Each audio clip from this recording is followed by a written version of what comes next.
Thank you for the Shem. Thank you for Shiloh, for redemption, the redemption bride.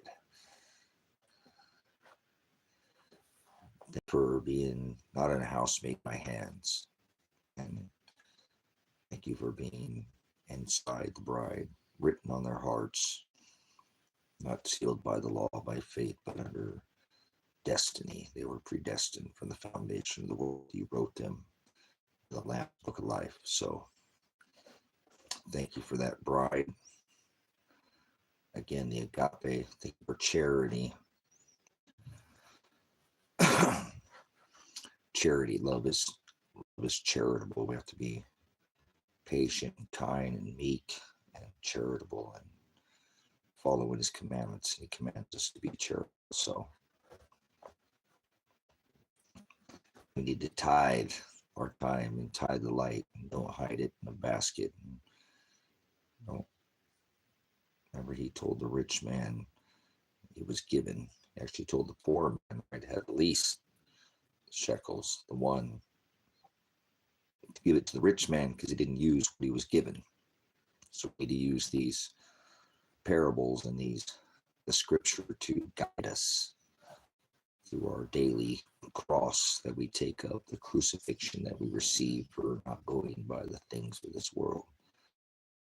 Blessing that is to know that. Thank you for that, Agape, and share that light with everybody. Love thy neighbor. That's love is Agape. Agape thy neighbor like thy enemy, like thyself.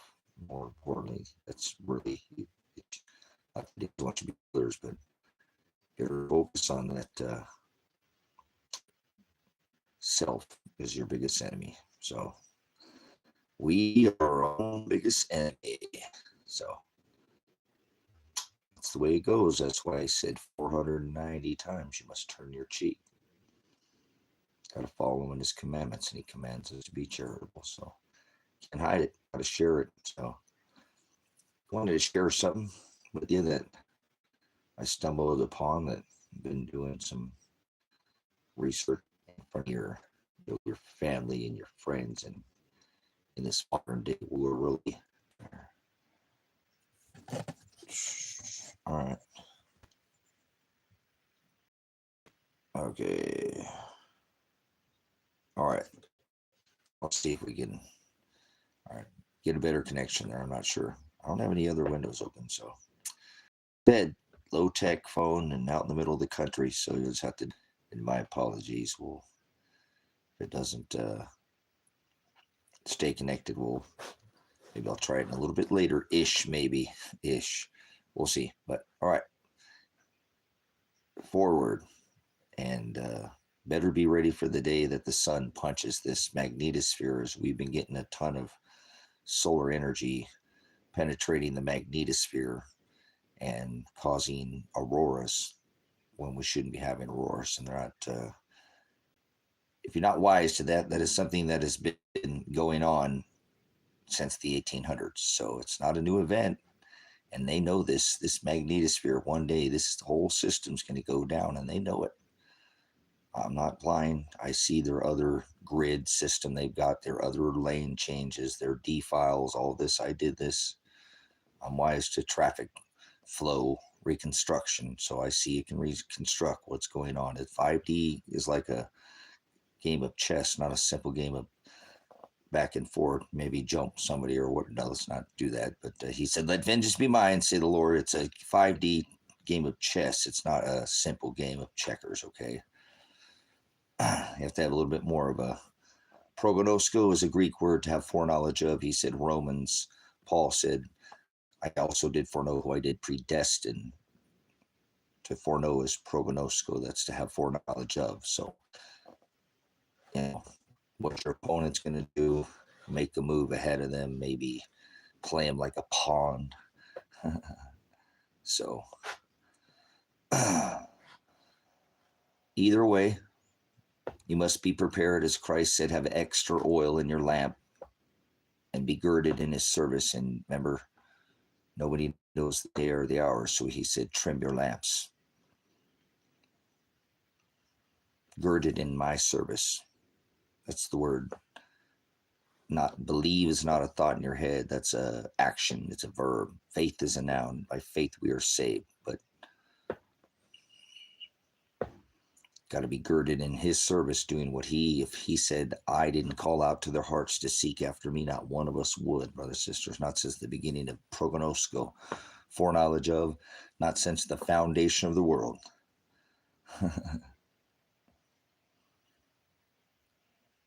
All this is already written. That's what predestination is about. Romans, he said, prohorizo, I predetermined them, for I imprisoned them in their darkness, in their flesh sin, and I pull them to my pure, unadulterated light, but not without a process. Sozo is a Greek word for salvation. To be saved, he said, you must be carried, picked up, lifted from beginning point to an ending point, healed. That is the Greek word sozo, salvation, which you call to be saved. You must endure to the end to be saved. So there's no such thing as being saved. You are bought and chosen and paid for. You must endure to the end, because that's the word redemption. Shiloh, the one who would redeem the bride, he said, look up, for your redemption draweth nigh. So you pay for something, you come back and pick it up the next day. That's redemption. A year later, 100,000, 2,000+ years, that's still redemption. Look up. Heavens, that's not above your head. Remember, Paul said, again, you might want to read Paul's writings. He's, that's part of the gospel. He was not, he was a Pharisee. How about that? That's the one who hung Christ. And these people hang out in a church made by hands. He said he didn't dwell twice in a house made by hands. And he was a mass murderer. So remember, Constantine was slaughtering Christians. And so those pagan Nordic tribes, those Baphomet, they go after Baal in the Grove. They modern day birthed in the middle of the winter manger Jesus. They got mange, bestiality Jesus. Beast has got mange. No, that wasn't nice. You know what nice means? To be stupid. That was a little bit, but all right, their baby manger Jesus, birthed in the middle of the winter. It's Apollyon, Satan, the sun god, that the current pretended or mass murderer in chief, the Republican in office, this current regime, 11. The last one was 9. 4 + 5 is 9. 4 + 7, 11. President 9/11 that lives in a 58-story tower, sun god. Apollyon, decorated with Mithra, that February god, that wolf, e-god, Doge, or e-god, or the wolf, the big bad wolf. What are you talking about? I'm not, I have the books that were uncanonized. I've studied the other, I've never heard of that. What book's is this about? I don't normally study out of the gospel. Why do you need to study out of the gospel? Why 25? Oh, that was yesterday, was it? Was that just yesterday? Christianity is paganism. That's right. And so is Mormonism and all their other isms, Calvinism and Baptist, some of them Southern, Protestant, Presbyterian, Lutheran, not Lucifer. That's not a word ever written in Scripture. So Christian, Christ, he wasn't a Christian. He wrote the letter to Christ is a pagan term. Yes, Christ is a pagan term. Thanks, Justin, for pointing that out. That means Christ means to be anointed in oil. Remember, he was the Hamashiach, the Messiah, who was hung from a tree and didn't carry a cross. He was staked and yoked to that, staked to that yoke, and he carried that yoke to a tree, and they raised and hung him from that tree. So he didn't carry a cross. Who said that to you? You need to better go back and figure out torture. You're torturing yourself is what you're doing. You're lying to yourself. You're an idolater to think he hung on a cross. He warned you about imagery. Oh, your gay homosexual lone pope who had a homosexual lover Caesar Borgia, your image of Christ, your Massey Jesus. Massey is the eating the human flesh that was the king of the Yule, the Saturnalia. You don't know anything about it. They thought the sun was dying, so they prayed to Saturn, Kronos. They thought there were balls in the sky. I mean, gods in the sky.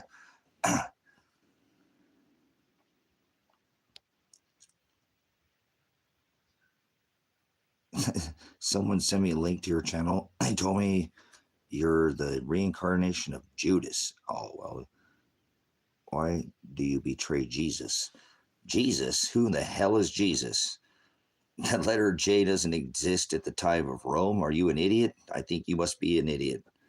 We've got an idiot in here, brothers, sisters. They're one of their isms, as Justin was saying. There must be a Christian going up there, that Sex Pistol cracker Jesus. You can't put Jesus in here, child, unless you actually put the scripture. If you're going to actually put scripture, Mark, like, that's fine. But you have to put the actual scripture of what you're actually putting in the text, so you can actually iron sharpens iron. So Judas, that's pretty hilarious. But either way, brothers, sisters, he hung from a tree. He didn't hang on a cross. He didn't carry a cross. He tells you in Matthew to carry your cross. So you might want to. God's not in the sky. There's not balls that are. Get out of here with your ball gods. Baphomet. Nice. Avoidance lizard. There's no lizard, people. Sounds like demon. Demon. Can you define demon? That's the word devil in your Sex Pistol Cracker Jesus Bibles. Your Motel 6. You're having your own way with your own Jesus. Paul said, another Jesus. You can't define that word. It's not. Demonion is what the word is. It's replaced with the word devil. So can you know what it even says? No, not Yeshua, because there's no vowels, Eric, in Hebrew text. No A-E-I-O's or U's. Greek, but not, they don't study these people. They think you're not supposed to add a jot. And I am Pastor Apocalypse. I minister this revelation, and we are in that last book. So he said, don't add a jot. If there's no vowel in Hebrew, I have it right here. It's an old, look at that. Hebrew. It is an inner, there's only one accepted. It's got to be the 12th century text. Here's Hebrew. So they don't know, forward, that's a Hebrew word to twist, change in English. That means to twist, change, or pervert. See, this is Hebrew. And you have to study by the number. He does all this by the number, like he rested on the seventh day, right? The Sabbath. We're not under any of that law anymore. But anyways, by the number, the concordance, you must study by the word. Word study is very definite. People are translators. And he said, don't add a jot. Aramaic. They had perverted the Hebrew into Aramaic by translation and then into English, and that gets lost. People are lost in dialectus, their own dialect. They're foreign. That's the word alien, and there's no alien's not a thing or a physical. Alien is like dialect or glossa or tongue. There's no such thing as speaking in tongues. People think you can speak in tongues. They don't have any record of what happened back in, time, like Back to the Future. No, it's not. We don't celebrate any days, Dan. You're an idiot. That's unfortunate. You have a Magi name and you don't even know prognosco that you're supposed to, well, you don't have any foreknowledge that you're not supposed to celebrate anything. You're a pagan or a Satanist, one or the other, or antichrist. If you add jot, you're an antichrist. You're either with Christ or you're antichrist. We don't do it. We do it by the number in here. You can't divide. He said, no weapon formed against you shall prosper. And Paul, remember in Ephesians 6:11, he said twice, put on that armor. So back to the word. In the beginning was the word. So there's only one accepted. See, there's an accepted text and there's rejected. Not talking about the, here's your rejected text. Lost, rejected text of the Bible. Bible is a book. That means book is what Bible means. It was written on stone tablets, on scrolls, pounded out on the rock. He said, I am the Petra, but these people won't study anything. They have no dialectus, gloss. They're foreign. They're translators. They speak in translation. They got a transgender Jesus. No one says that. Yeah. All the veterans. I'm a veteran, a pig, tyrant, military, police, and the army, so I don't want to hear about veterans. Boo-hoo. We're the tyrants of the land here outside the borders with 1,000 military bases, 180. That's not under this covenant. I didn't know that when I joined. I was young, but still, you got to call it like it is. He said, come out of her, my people. Be not partakers in unfruitful works of darkness. Again, in Ephesians, Paul's writings, rebuke them with light. So especially self, love thy enemy like thy neighbor like thyself. Love is the law. Well, not the law under this covenant, because it's not bound by law and faith. I'm under destiny. You know anything about that? No. It's okay. It's only written on the bride's heart, on the heart, on some stone tablet, blotted it out. The book of Colossians 2:14. Boom. You do not support our veterans? Hell no. Why would I support a tyrant that goes and rapes the nations for 50 years and makes everybody pay for U.S. oil with $1? Now, you call it U.S. dollar or U.S. oil? It's the Saudi nations. You've forgotten about that. Put all the gold in Fort Knox, and then you don't know anything about France coming over in 71. Hey, we want our gold back. So you might want to get with the times. Remember, now they're going to audit the Fort Knox. Why? He was going to audit the Fed. Now he blew Pal's bubble, remember? He is the Fed. But anyway, don't listen to these idiots. They don't know anything about economics, or they can do simple math. They'll tell you 3 steel buildings with 2 airplanes adds up. And Mr. Warp Speed himself. There you go. Do the math. Building 7, CIA headquarters. You're an idiot. Go away, child. You don't know anything about Blind 11 either. So I rebuke all. Don't wave American flags or any flag in here. Burn all flags. I don't pledge my allegiance to a flag. I'm a soldier of God. I took an oath to the Constitution, not some flag or country. It was to the Constitution. I rebuke you. 95 Bravo. Your name's a child of Jesus. Which Jesus are you talking about, Jesus? Is yours the Sex Pistol Cracker Jesus that's birthed in the middle of the winter? Apollyon, the one that Trump has his house decorated with?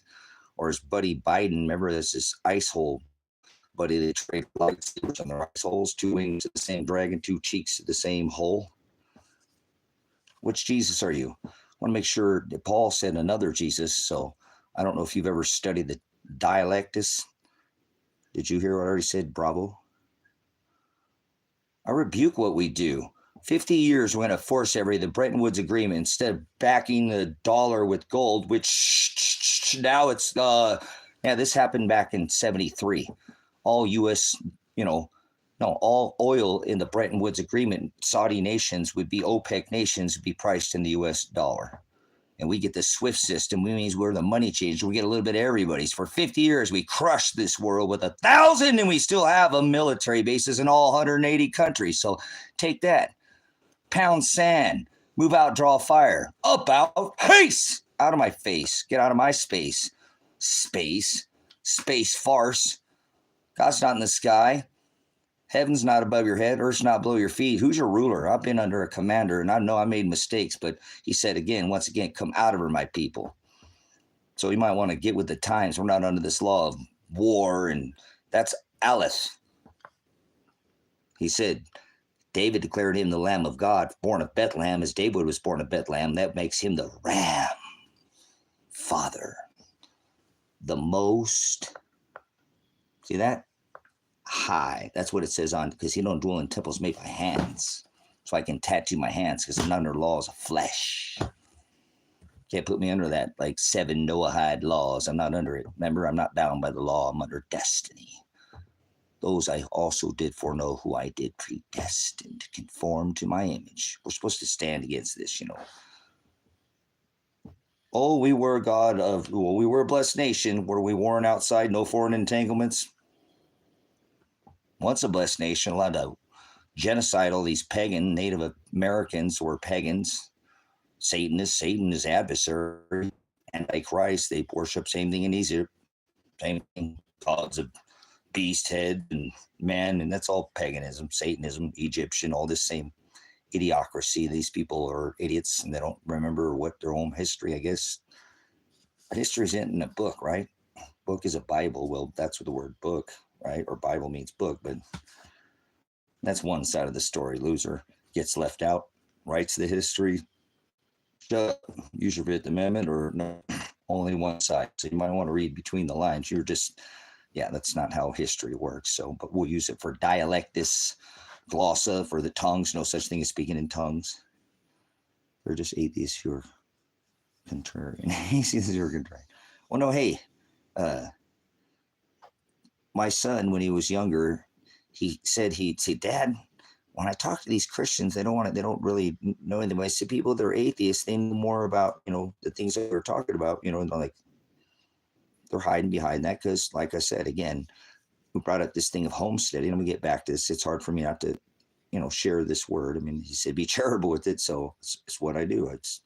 I pastor this revelation when we open up this platform, and we come in and refine each other with, like Timothy, reprove the word, and with iron sharpens iron. It's like gold and silver. We're supposed to be refined. And that's right. It's not a soft, easy peasy. Peace is an antichrist. Anybody who says peace or the word shalom is giving you a false teaching. That's the word scorpidzo. You just maybe never read the word, sat down and sucked with it. He said, knock, and I will sup with you. He tells you not to sup with vipers. That's why we allow vipers in here. Anybody that's low energy swine, remember, that's unclean truth he cast out of the church, right? Not some demon. He didn't say demon. He said he was legion. A demon is a distributor of fortunes or lies. That's the word Nephilim. You're a Nephilim if you've ever lied to somebody and spread your own, especially when it comes to the word. That's the word false teacher. That's the word prophet. It's the word teacher. Call no man teacher. Prophecy was all fulfilled. There's not one prophet that walks this rock right now. He fulfilled that when he hung on that cross. When he fulfilled it, when he said, no stone, it must be smoking something, was not, no stone be left upon another. No prophets. You're an idiot. You've fallen for this other Jesus. Paul wrote about it, other gospel. He himself warned of many Christs. Come look in there, people. That's this leotarded red devil. Devil is not a word ever written in the scripture. That's not a word. Where do you get these words? The word planet, that's never written. Do you live on planet Earth? Earth's not below your feet. Where do you get these words? Earth is in the scriptures, but it doesn't say planet. Where the planet of the apes live with a bunch of barrel of monkeys? They're idiots. They never sup with, knock and I will come, sup, seek and you shall find, ask. That's not for a job. That's not, you must go through tribulations. The word thalipsis. You ever study any of the Greek? This is an old Jewish book, the New Testament, written in Greek. Old Testament's in Hebrew. You ever have a dictionary that's modern day Webster? You know what a lexicon is? That's a dictionary in the Old Testament. You just sup with that. How about that? Get a concordance out. Just study one word at a time so you won't be. Froward is a Hebrew word to mean twist, change, warp, or pervert. So take that, you people telling me that I'm Judas because I deny your other Jesus. Paul wrote about it. He himself warned of many Jesus himself out of his own face. Words written in red. How are you going to deny a man written in red? And then all those 12, there's no such thing as Jesus. Yeah, you better stop worrying whether there's one. There's more than one. He warned of many. So sounds a little culty. Yeah, culty. Okay, yeah. Well, it's a ministry is what it is. It's called predestination. He only loves his bride. Father, the Most High, doesn't love everybody. Remember, the wages of sin was death, and he didn't love the Gentiles, so he hated Esau before he was ever born or done anything on this rock. And he killed his brother Mithra, the one Trump has his house decorated with. Satan, the sun god, Apollyon. Oh my, yeah, you're a politicker, aren't you, huh? Poly meaning many, bloodsucker. Politics meaning many bloodsuckers. Your history's being made every day. Remember, they're writing it in a book. His story, he's getting left out because the victor gets the spoils. You probably can't even read between the lines. Couldn't distinguish the forest from the trees. Got a Nimrod guy over here like the evergreen wood tree. Got the Washington Monument and the, right there in front of the Vatican. So same dicks. I mean, monuments. Guns. If they guns, how you have a Second Amendment, because if you're governing like this, standing army, these ones with these, not only the alphabet soup agencies that are all armed, but the state police, the deputy sheriffs, the sheriffs themselves, the elected, and the city police are probably the most dangerous place to be on this rock right now, be in America. Oh yeah, they're thugs. They don't care. You ever heard a song called The Firefighter, have you? They'll run into a building, save your dog. maybe your wife or your cat or maybe your husband or your girlfriend or all firefighters. Yep. Selfless. All cops care about is, right? Pigs, people in government is basically themselves, right? Officer safety. Get another job, you pigs. All right, that's people in government. It's not just these clown cops that run around operating in commerce, not in an actual judicial capacity. But you don't know that because it's it's corporation. They're not. There's no criminal codes or not part of the original criminal statutes. They were revised statutes. Does not add. No, they were not adjudicated through the House Congress. What you talk about? I took an oath to the Constitution. I'll defend it till I die. Till they throw me in the dirt. Stand 10-toe, not on my knees like a slave. Oh, my puppy. What are you doing, Grace, puppy? What are you doing, good boy? This is Bone. Got her Bone. He's quarter dingo. His mom was half wild dingo. Yes, he's a good boy. Oh, are you going crazy? Oh, he loves the dad. Yeah, the cops aren't nice to dogs. You know what you do? No kisses. You gotta come over and try to give dad a kiss. He loves the dad. Oh, no kisses. Oh, stop it. This darn phone. All right, still in the show. All done. All done. You're crazy like your dad. They told Noah he was crazy for 126 years and then it rained. Remember in the book of Luke? When the whole world's running off a cliff, brothers and sisters, and you're the only one going the other direction, they're going to call you loco, crazy. So, no, not one good police officer. They fail to operate as a judicial officer. There's no crimes being committed in America. These are crimes of commerce. I used to be a pig, prior pigs, special weapons and tactics, special reaction team, due to Highway Patrol Academy in Oklahoma City, reconstructionists. I've done this for a living. I'm telling you. They don't, I took an oath to the Constitution. I don't care. It don't matter. An oath to the Constitution. That's what I took an oath to. Not some stupid clown suit, not some Constitution. That's it. I'm a constitutionalist, not sovereign. There's no such, they have sovereign or immunity, but they can't break the law. Like your amendments, your constitutional rights. So you just don't know, and they don't even know too. They're idiots.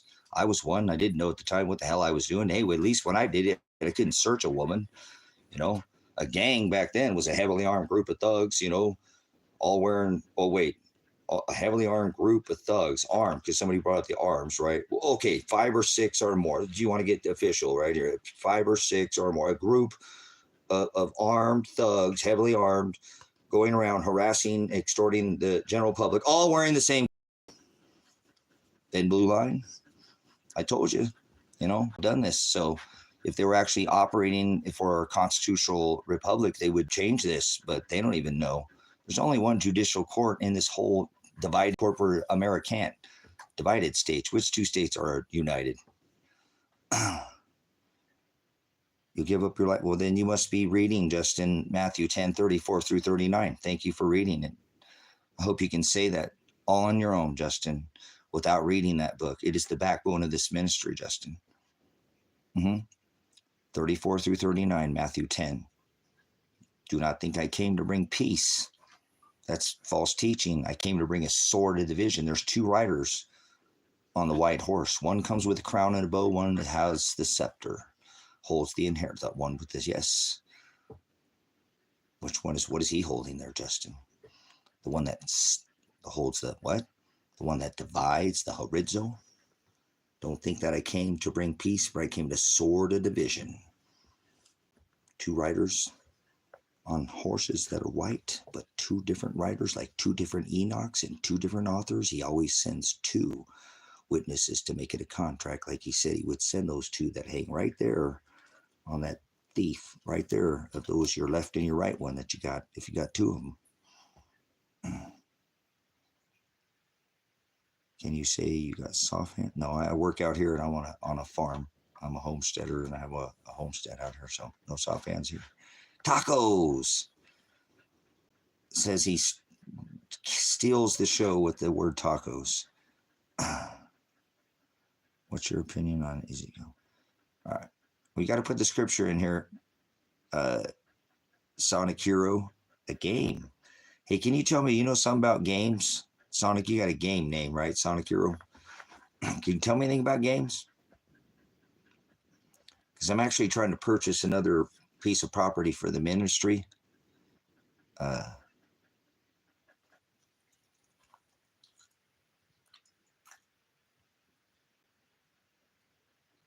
Okay, cool. No, you can play a little bit of games. That's cool. Everybody can have a little time out. I'm not saying people can't play games. You just can't get wrapped up your whole life in it. Like, you can't. The love of money is the root of all evil. You got to have some money. You could get by. I'm not, I'm not. Well, Justin, it's part of the gospel. Paul wasn't a perfect man. Remember, he was a mass murderer of Christians. If you leave out Paul's writings, I give you a lot of Paul's writings in here. So you can't leave out, Ephesians, Thessalonians, Corinthians. Look, all of Paul's writings are the gospel. So if you can't accept that, then you're just going to have a hard time accepting the gospel, and that's okay. I don't know about that, Monkey. Tundra, I think the Tacoma is better, but I love the Toyota line. There's nothing that touches it, but it's okay because it's just like not Ford or Chevy because they're both within the line. But some people like a little wider footprint, a little wider tire. Some like a cookie cutter, some little like a higher lift. It's just preference. They all go where no other truck goes. The Toyota though, but I think the Tacoma does outpace it just with a little bit narrower print, a little bit lighter and a little bit taller tire. It will go where that Tundra sometimes can't go. So not that the Tundra's not rocking, you're going to take money and put it into something. I don't like wasting money. You need to get something that's going to have value. There's a reason why they steal them out of this country and take them down to South America, because we see what they do with them. So they even cut them up, catch them in containers and stuff getting out of here. There's a high demand for these trucks, we need to get off road and you need to do it, and make your own road. That's when your only thing I've done Jeeps. I had a Jeep out here, recently traded the Jeep, didn't want to get rid of it. It was an amazing 80s Jeep, but that's not going to go where Tacoma's going to go. And so we'll pull you out or whatever, but that's okay. Yeah, no, they're good trucks, man. Those new ones are a little bit bigger. They're so huge now. The bigger ones. I mean, at least the other ones, the T100 style, those things were pretty. These new trucks are monsters, man. And I'm all for that smaller footprint, man. Taller truck going through a narrower path. And I've done a lot of off-roading in my day. I was born in the concrete jungle, but once I had somebody who took me out, and I got to hang out with a lady in the back of it, go to the woods and hang out in the back of a pickup truck by a fire. And all right, we won't go into the whole story, but I never wanted to go back to the concrete jungle ever again. So I dipped off now and then, but nothing like going out into the woods and going whomping all day and then hanging out in the woods all night and around a campfire with some good people. And so it was young and it was a good time, Nobody left and nobody got in trouble, and we were all away from people, and it was a good time. So nothing like I said, a good campfire. So I like a good fire. So I have a wood stove and I heat by the fire wood. So I'm just that kind. I am that man. So I work for what I have and I earn what I have. So sometimes you got to have time to let go. And sometimes it's getting in the truck. Sometimes it's playing a game. So it can't be all business all the time. So the FBI is watching you in the chat. Yeah, let them know, Mr. Mozzarella. Please let them know the FBI is watching you. I'm on their watch list, so I'm one of these homegrown terrorists. I guess they put me on more lists than, got more red check marks than anybody you know. That's okay. They put my work on the U.S. debt calculator.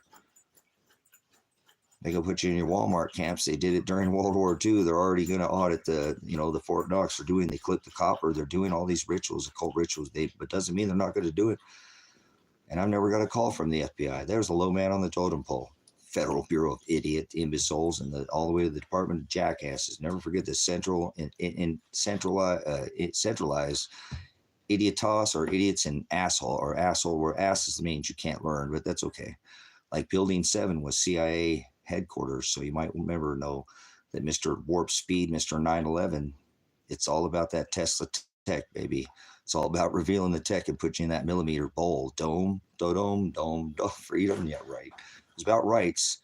I'm going to stand up for the Constitution. They don't like constitutionalists. Most people don't even know their constitutional rights. Took an oath to that Constitution. So I'm going to do it in ETS and Tour Service, Echo Tango Sierra, That means when I don't stop serving the Constitution, I will always, until I die, till they throw me in the dirt. I'm a man of the land, born of the dust, corrupt dust, and I'll go back to the dirt, a man of the land and soil by the natural, organic law of the land. I've always done it. This ain't my first rodeo. Sometimes I wear that hat, but it gets all people confused with the Red Dead Redemption because they start thinking giddy up cowboy, and I shave the beard, so nobody's calling me grandpa anymore, but that's all right. It's all about the gospel.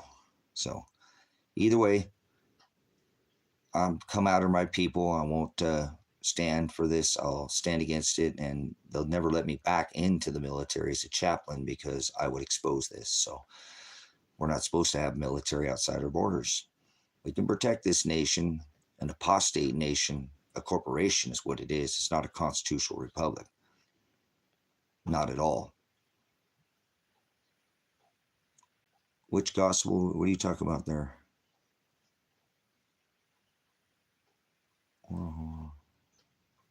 So, but under this new covenant, Father did require war and sacrifice and blood and ritual and fee and remember 3 times you had to come back to Israel. You had to offer 2 turtle doves at an altar. You had to, remember, be dipped in water. That's a perversion of the halakha. That the baptism's not in water, but yeah, he wasn't of Nazareth. Remember, there were some things he didn't even say anything. There were some things he did, so they'd have to listen to him, to fulfill the prophecies. Prognosko is the Greek word. Maybe never studied. So, oh yeah, they're all the gospel. Cool. All right. No, the gospel is the gospel of suffering. All the book of Matthew and Mark and Luke, and I quote many of them in here, are the gospel. Even Paul's writings are the gospel. Ephesians, Thessalonians, Corinthians, Colossians, all these are the gospel. There are the 66 canonized versions in this New Testament, the 13 in the old 53, but this New Testament, this new gospel, because that gospel was not here before in the old 53, right? We had the Old Testament, but we didn't have this gospel of Christ. We didn't have redemption. We didn't have salvation. No, we didn't have forgiveness of sins. I rebuke you. You don't know what you're talking about. Now, I know in the beginning, I said that 53, but there are 66 canonized books. The gospel are the 13 books that were not the 22 that were taken out, but the 13 that remained to make the 66 that was taken out, each word at a time, one word studied and defined out of a lexicon to be canonized as what you know as a Bible, because it was written on this is in paper form. This happened in the 12th century. This was the Council of Nicaea. It's the eye of Ra. So Ra is like, oh, let's see if we can turn that over there. What do you mean? We know who Ra is. So, whoa, that's too bright. I got to turn that down. I can't have that shut in my eyes, guys. All right, I'll be toast. My eyes are my right eyes.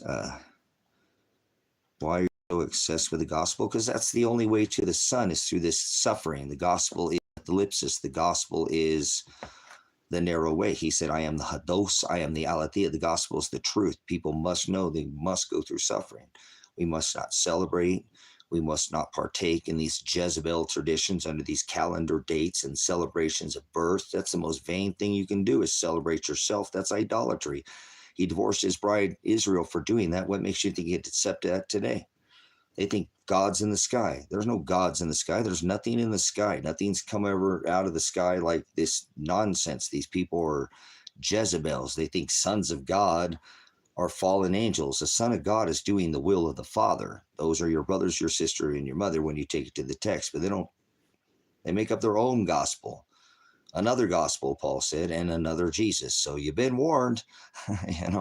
You can take and leave out some of these books, right?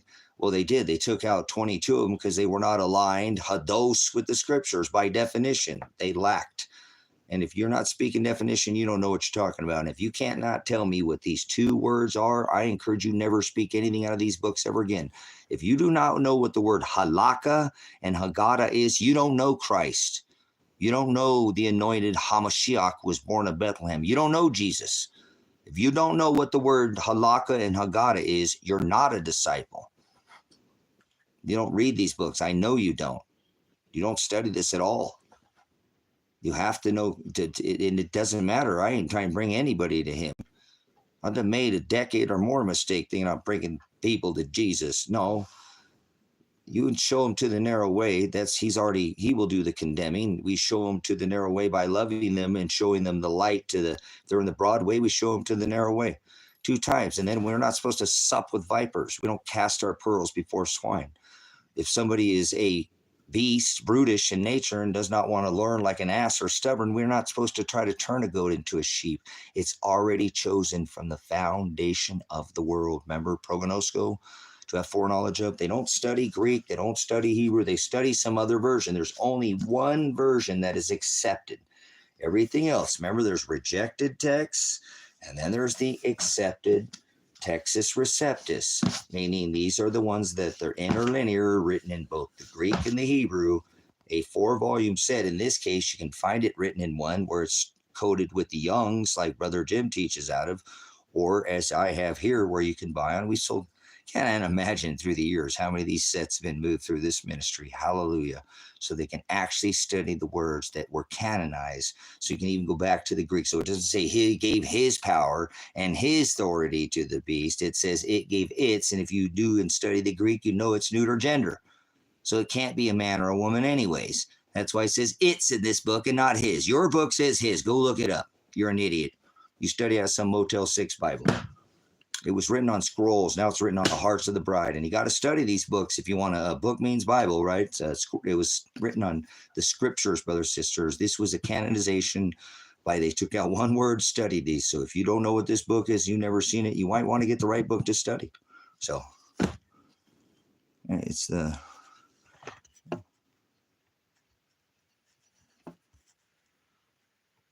Is a Native American folk bigger? What do you guys got? Jar Jar Binks is the beast. Jar Jar Binks. Yeah, Jar Jar Binks. There we go. Some space Anakin Skywalker, huh? There's nothing in the sky. A fallen angel doesn't mean heaven's not above your head. In the book of Genesis, so we can clear the air in here, heaven's not above your head. Father is light. He said, I am the horizo. He is the separator and the divider. We have a dark board here and a light board. He said, I am the prohorizo. That's what he said. I am the horizo. I am the hados, the aletheia, and the horizo. Do you speak any Greek? He said, don't add a jot. Can you tell me what a jot is? If you can't tell me what halakha is and haggadah, he warned the word scorpizo is the false teacher. That's one who causes the flock to scatter, right? To sin is to be off the mark. That's karak is character or mark, what you call mark. Oh, we're going to take the mark. There's no physical anything under this New Testament. That was all blotted out in the book of Colossians 2 and 14. Only on the bride. Oh, their flesh may suffer, but that's part of what we do as the disciples. We go out and we share this agape, this gospel, the truth, the lipsis gospel, the 7 times 70 gospel, the 490 gospel, the true gospel, because we must go through tribulation to be with the Father, to receive that inheritance in this age of air that we are in now. That 99% of this rock does not know that we've already passed into a new celestial time. They're back over here in this age where something stinks like fish, like deception, like, yes, at the age that started the birth from fire to water over 2,600 years ago. These people are still living back here in deception. And we are already welcome to the new age. We are already in this last book. By the celestial firmament declared it. All the celestial bodies have moved into the age of air, where the crown of God will be thrown. Remember? He said, I come quickly, Revelation 3:11, let no one take your crown. This is the deception, the one that's upside down. There, I have another crown here. There's 2 kings and 2 crowns. One holds the key to the abyss. That's the word knowledge. Hell is knowledge. Hell is no knowledge. Hell's not a place. Heaven's not above your head. And earth's not below your feet. You don't live on a planet, because this word planet never existed in this book once. There's no A, E, I, O's or U's in Hebrews. So the word Shem is probably, that's the word authority, like name. You say name, it says Shem, but you don't speak any Greek or any Hebrew. You don't study any of these words. You study some other Jesus. some other gospel. My church wrote your Bible. Eastern Orthodox is the true church. Amen. No, the church it's not a physical place, you idiot. He said the Most High, the Most, see that? MOST, HIGH, does not dwell in houses or temples made by these hands. And he wrote the letter to the 7 churches. And I warn you, Paul was a Pharisee, but obviously his heart was rebuked, and he was a mass murder of Christians. The church is the one who hung him, remember, from a tree. It wasn't Pontius Paul, was it? Pilate. Where did Paul come from? I don't know. He's steering the ship, my bad. The pilot, I'm the vessel, my bad. I don't get it perfect. I'm filthy rags, but let's not forget it was the church who hung Christ on a tree, not on a cross. Please don't insinuate your Mexican American ways. Go back to your Mexican cabinet and go take your Adderall or whatever you're tripping on somewhere else. Don't advocate your drug usage in here. You sound like Donald Trump. I mean, the #1 drug dealer on this rock. Oh, Pfizer, #1 earnings in 2020 at the start of the new age. Welcome to the new age. This is it. Welcome to Revelation, the apocalypse. Don't wave flags in here. I rebuke Israel for what they're doing to Palestine, throwing all those law ordinance in Gaza. That's just disgusting. That's Gaza. That's the Anakin, right? No, that's the Anunnaki, or the land of Enoch, where the giants were at. People modern day don't even know where the hell they're talking about. Hell is not, remember, a place, but no knowledge, no bis. Bis is busos or bathos. Stay within their own borders. They got their Iron Dome, remember? Trump's going to put a golden dome over the U.S., remember? Man, these people are so lost in space. Farce. Oh, apologize. Brought to you by the sun. We're off grid out here, so you'll have to apologize. I'm on a 4G. I don't want a weaponized phone, so let's show you your little golden dome. Oh, what are we going to put you under a golden dome? No, I'm not a Democrat. I'm not a Republican. I don't do donkey or elephant. If you're getting tired of the donkey and the elephant, remember, if you mix red and blue, you get purple people eaters, kitty. If you can't keep it in the pants, keep it in the family kind of people like Joe, Mr. Thump's best buddy. They trade lightsabers and put them in their eye soles, whether Democrat or Republican. They did that in Rome. You're an idiot. I don't do Democrat or Republican. If you're getting tired of the donkey or the elephant, this circus show, stock up on the lamb. Hallelujah. Stock up on the lamb, brothers, sisters. Don't listen to these idiots. I don't do poly meaning many, tick meaning bloodsucker, politics meaning many bloodsuckers. These people are idiots. History is just passing by every day. They're choosing their bias. They can't distinguish the forest from the trees. Remember, the writer of history is the victor, and they get the spoil. So these people wouldn't take the time to study anything. They think God's in the sky. They think it's 2025. Heard the geeked bar. Well, I know what the bar is, but that's like this America has given over its authority to the bar nation. They take a plea bargain for the nation, for the District of Criminals. I mean, Washington, D.C., right? They separated from the back to the Queen's Law, serfdom. That's not that bar. You talk about that original law written on paper, the trust by paper and violated, had to pay it back double. It's still 2024? No, it's not 2024. It's not 2024 or 2025. Hey, why would you think it's 2024? Where do you get that from? Oh, you're on that lunar calendar, are you, by that Greek? Why ban you? Who banned you? Because you were probably capitalizing your letters. You can't type in all capital letters. And this only can I see you tattoo? This one is the abyss. There's 2 kings, remember, and 2 crowns. So it's the other crown. It's a little hard to show this one, but there are 2 crowns, 2 kings.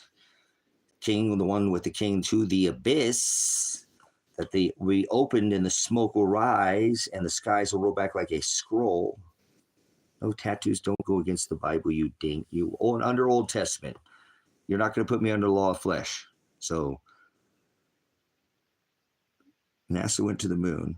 Oh, Twigs is in here trying to stick his twig up your, you know what? So he's got a stick up his, never mind. Twigs, you're in here. NASA, you mean not a straight age, a space agency, or never a straight answer? Which one are you? The largest purchaser of helium on this rock, the more balloons in outer atmosphere. There's no such thing as space. If you think there's space, please leave now. Come on, farce. Oh, birth dates. Uh-oh, I rebuke you. We have a pure Satanist. There's only 2 birth dates in all of Scripture. One was Satan, the other one was Herod. He was trying to kill Christ, so we definitely know we got a Satanist in here now. Oh, well, hey, I don't know. Maybe it wasn't you, Twig. Maybe it was somebody else that had another stick up there, you know, never mind. Arse, you know, somebody can't learn, stubborn, like a mule, like an ass. No, it might not have been you. A conspiracy theorist. We have a central intelligence agency. Is the central idiots and assholes? I mean, whatever. We'll go with that. Like a mule, stubborn, is the one who cloaked the term conspiracy theorist. So you don't look. Get out of here, CIA. Oh, 5785. Justin's freaking using the Hebrew calendar. Hey, at least you're not a Gregorian lunatic there, Justin. Thanks for keeping some kind of track of time. 5785 is more aligned with the calendar that I would go by, not this lunacy, you know, birthed in the middle of the winter cracker Jesus, where they birthed their sun god that Trump has his house decorated with a play on Satan. Remember the Sex Pistol Jesus with boobies? Booby Jesus. You can call him Booby Jesus. It's okay. We say that in here because he had booby. Christ did not have boobies, and Father is light, so he didn't even have flesh. How do you put boobs on no flesh? Hey, that's not fun. That'd almost be like these fake ones. That's like grabbing a whole pair of sandbags or something. No, like, never mind.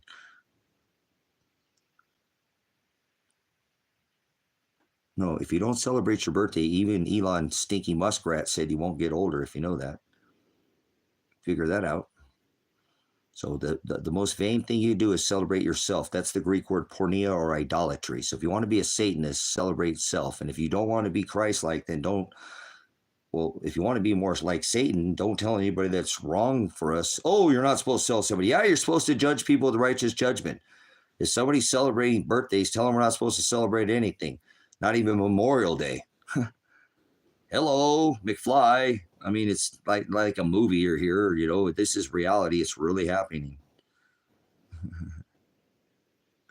Oh, did science have a question? She blinded me with science. Some weird science going up in here. Hey, you listen to Bob? It's freaking science, bro. I love science. Hey, the scientific method is still being applied here. It's celebrating today right now. Celebrating today right now. You're celebrating today right now? All right, you got to get out of here. You're a Satanist. What scripture holds in place in your heart? You seem very versed in the Bible. Matthew 10:34-39, science. It's the backbone of this ministry at High Desert Faith and Truth Ministries. It truly, if you want to know how we're supposed to walk on this rock, please read Matthew 10:34-39. So you don't even have to read it anymore. I don't care if it takes you 100, 1,000. Everybody has a different pace. I'm a veteran and everybody learns. We did step-by-step instruction. Some people are like, come on, man. I got to say, people, you know, we're going at it step by step. I don't mean like second grade, but, you know, everybody has a different level. It might take you 100 times. It doesn't matter how long. Please read that scripture. There's so many more scriptures if you'll just listen. And I don't like to do all the, put the numbers and quote the, I talk a lot about the word because in this is, the word is the scripture. So, who is God? Well, there were many gods, little g gods, deities. They used to have a burnt offering of flesh where they would orgy marinate a man in sex and beast and woman and caviar and the finest cheeses and meads and yes, sex with man, beast, and woman. Their beast of man, sex, woman is their Baphomet god. Oh, now that's why they have sex with baby manger Jesus born in the middle of the winter. I mean, Apollyon, remember his wife had sex with her son. They're the Quran, remember? It was Catholics that wrote the Quran. Catholics are the one who made up this deadly head wound that was healed, rebranding this as Christmas, Mass A. The Mass A is the eating of human flesh. So, What did I come back to? Uh-oh, Nolan. Nolan, just go, girl, don't go. Nolan, remember? Hold on, wait. No, that was Noah. You don't have to come back here. Why'd you click back on it? How did it do that? Did it like click you back in the algorithm? Maybe we got unbanned again. I'm not sure. We get shadow banned all the time because for years we get shoved down because they don't want you to hear the aletheia. God forbid. God is the title. What do you mean, God? There's no O's in Greek. Oh, there is, but not in Hebrew. So God, right? So what is it? Is it Yeshua? No, not in the Old Testament. It would not have any vowels. What is it? Yahweh? Stop it. You're not speaking of any of the Old Testament. You're adding jots or tittles or letters, and it says not to do that. So who's your daddy? How about that? It's Agape. You could call, the Shem. Who's your love? Who's your authority? Who's your Shem? Hallowed be thy Shem. How about that? You say Shem or Aleph. How about Haridzo? He said, I am the Haridzo. Who is your God? My God is Haridzo. He said, do not think I came to bring peace. I came to bring a sword of division. Haridzo, that means to separate or to divide. The separator. Look it up. By definition, you don't speak any definition. That's who my Father is. The Most High. That's my daddy. That's the one steering this ship. Take it up with him. Don't shoot the angel. Angelos is the word messenger. So if you ain't never seen an angel, well, now you're looking at one. Imagine that. You don't know, you don't define anything. You know what a messenger is? So there you go. And I just have to do it anyways. But who declares the message of the 3 days of darkness of Jonah? Who's giving you the parable of the fig tree? Like Luke, that evil and adulterous generation, look for the sign. The only sign that be given is the sign of Jonah, like 11 Ninevehs. How about 7 Jerusalems? How about the red dragon eclipse? 3 days of darkness, as Christ was entombed in darkness for 3 days, and he rose, so was Jonah in the belly of the whale. And he was spewed out on the land, warning of the coming of destruction of Nineveh. Just don't put your flag in here, Singapore. Thanks, welcome from Singapore, but we don't do flags because we don't give our oath to a nation flag. I took an oath to the Constitution, so there is no such thing as planet. Hi, hey, Halo. Hi, Halo. Hey, hi, Halo. Hi. Hi, hi. How are you? I'm high. How are you? People are all on the, not you there, Singapore. Yes, not by the gospel is a book of death that gives life to who's reading. That's a good stuff, Justin. I like that. Hallelujah. That's a good, hey, look, that's I mean, that's not actually like scripture, but that is biblical in the gospel. Listen to what Justin just said. Thanks for that. And I'm not trying to stroke my day. Hey, the gospel is what I love, man. Through death to self, die daily. We must die to self. Absolutely. Who shall ever come after me? Let them deny themselves daily and be rebirthed. Paul told it to circumcise our outer flesh, cut it off, circumcise the outer man, the outer woman. Good stuff, Justin. Thank you for that testimony. You have a coworker like he pisses you off. Well, we're supposed to, KB, because remember, it's not a feel-good Jesus, KB, just so you know. The gospel is supposed to cut like a knife. Do not think I came to bring peace. I came to bring a sword of division. Read Matthew 10:34-39. It might piss you off even more. I'd rather be pissed off than pissed on, right? So, pound sand, get out of here. Go somewhere else. Hang out with your friend that pisses you off. It's Father's doing it. Don't shoot the angel. Remember, it's the word angelos or messenger. I just have to do this. He said, remember, we're supposed to be charitable with this light and don't hide this light in a bushel or a basket. Share it. Put it at the top of your house. Not pride, one above another under this. So you're just getting the same treatment I give everybody. If you defile the word, he said, guard my commandments. Hallelujah. This ain't no religion in here. Stop it. Get out of here with your, if you just keep repeating the same question. God, there is one most high. The creator, he is the horizo. That's what he said in flesh. I am the hados, I am the way, I am the aletheia, the truth, and I am the horizo. I am the separator, I am the divider of the light. Thoughts on Jews. There are no Jews in the scripture. They are spiritual Jews under this New Testament. Inwardly spiritual Jews. No Jews in Israel. That's not a Jew. Those are fake Jews. There were no Jews during World War II. 2,600 years. You came to the right place, man. Knock, and I will come sup with you. Ask, and you shall receive. Seek, and you shall find. My bad. And ask, and you shall receive. Knock, and I will come. He said, and it's these things in these books. And I'm telling you, you like ducks. Well, duck you. All right. Well, I'm in Oregon, so don't start that in here, please. Go duck a friend, somebody else. I like the Beavers, just not when they play the Ducks. I actually don't watch football. But anyways, do summers get... Anyways, all right. So that's a good question. I go back to that because I want to make sure I'm struggling with ideas from Bible. What do you think of the Big Bang Revolution? No, Cody, there's no Big Bang. The scientific... Oh, man. They've been super mild in the area, static, really mild. We went under the heat dome like everybody else, but you guys are asking some pretty good. I'm not a Bible pusher, man. The word is written on the heart of the bride, and I'm not pushing the Bible. Although we have sold through this ministry just by not us selling more interlinear Texas Receptus than any other ministry. I know we have through Predestined4light. They're over on TikTok. I just like bringing people to the word. I want them to be able to read. I want them to read the interlinear Texas Receptus so they can actually read the words that were defined in the lexicon, Old Testament, Hebrew, in the lexicon, New Testament. It's an old Jewish book, and they can study it for themselves, and they can have a relationship with the Father and the Word and Shiloh, the one who will come back. Christ came and he fulfilled the Gentile nations.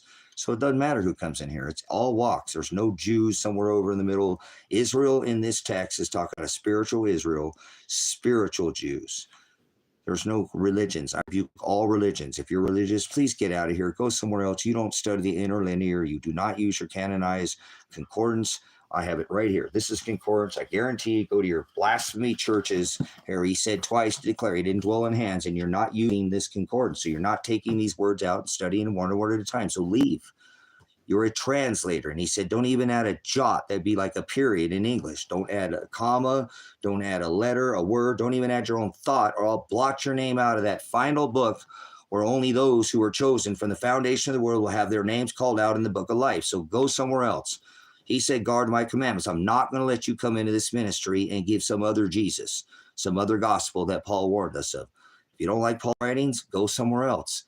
The Paul's writings are the gospel. You don't understand it, that's fine. You're a child. It says do the 7 things in these books right here, the 66 canonized, not these rejected 22. And I've read all these, and I've read the Quran and the Dead Sea Scrolls. I've read all this stuff, but I only focus on the gospel because that's the only way we're going to get to the Father is through the Son, through this new covenant where it's a meek, turn your cheek 7 times 70. It's the 7 times 70 gospel. That's 490 times because they did not let the land lie fallow and grew on it for 490 years. And now we're under this New Testament where we're not supposed to go after anybody. We let Father fight all our battles. Although we can protect ourselves, we seek no vengeance. That makes us loving. We are charitable with this. We know that. Again, no, God's not going to let somebody come walk on over you. No, he did say you have a Second Amendment right and a First Amendment and a Fourth Amendment right. I don't have some of those rights, but that's okay because I stand up to the Constitution. I suffer. He stood up. I said earlier, if you do not know what the term halakha is or haggadah, you don't know who Christ is. You do not know who Christ is. I rebuke you, and you bring me your best pastor, your biblical scholar, your bishop, your priest. You bring them to me. I will set them in the hados. I will narrow them with this gospel. I'll show you they are a wolf in sheep's clothing. I don't care your finest study. The only person ain't going to come close to this gospel is Jim Brown. And I'm just a man being given decades of time to study this and didn't learn this overnight. This takes time. And once it's on your heart, you can't undo this. It's like being pickled. Can't go back to being a cucumber. Go see Brother Jim Brown's teaching on what baptism is. Is by definition is baptizo, that is to be covered in a stain, pitch, blood, or dye, not by water. That's the halakha. As I said earlier, you need to go back and learn go unlearn and relearn. Grace and Truth Ministries, right here on YouTube, graceandtruth.net. He's been on radio and television for decades. They call him the pissed off old man. People think I'm upset. I'm not angry. This is passion. You would know the difference between passion and anger. But if you one word study, You're not going to let anybody come against the gospel, because that's what he said. Don't add a jot or a tittle or I'll blot your name out. So I'm not going to let you add. There's other versions, and you're not studying the ones that were canonized in the 12th century where they took every word out and one word at a time to find it. They ran into words, brothers and sisters, they could not transliterate, and they had to do their best to translate. So you might want to go back and restudy and relearn what I guarantee you, but I was taught wrong, and all I've ever done is Father's drawn me to this. Like, I didn't want this world from the beginning. I didn't even want to be here when I was young. I'm like, it's like, let me out of here. I am in the wrong place. Nobody feels like this. So it is what it is. Father made me who I am. That's why I'm crazy, spacey, Tracy. I'm the only guy I know. I built a UFO at the end of town or whatever and put it 40, 50 feet in the air and it blew down or whatever. That's what I get for mocking people with UFOs. And, it is what it is. I think it brings to the attention. I'm in the largest dark sky sanctuary in the world. Everybody sees some military aircraft like, oh, it's a UFO. These people just, anyways, it puts the thought in your mind. I had moonshine cabins out here. Let's go to that too, because I want to actually speak about this thing that I didn't even talk about, that I want to try to keep on track. It's so hard for me not to go back to this gospel. But look, I was on some of these homesteading because I'm a homesteader. I live off grid. I've grown I've struggled to grow my own food, but vegetables and things like that. I've raised chickens and sheep and goats and hogs and had cows. The neighbors died. They weren't mine. I kept them here. And anyway, so different, I have dogs. I raised many things. I have to make a living out here on the farm. I live way out in the middle of nowhere, and a man's got to make a living. So I do many things. I'm a man of many trades. So I don't know how I stumbled into this website. It was on because I don't really use Facebook other than the marketplace, but it came up because these feeds are just terrible. You hover over something, you're getting crushed with that. I mean, you can't even stop on something right now. That's it. You've been spammed with it. Am I the only one that's happened to? Just so I know. And I don't use the Facebook a lot. But man, if you even pause on something, let alone click on it, it's going to spam you with that, whatever. Don't even hover over it. Am I the only one? I mean, at least on the Facebook, because I use the marketplace to make a living. I have to sell things. And so, like, I got a bunch of stuff for sale if you're interested in some land out here. Okay, cool.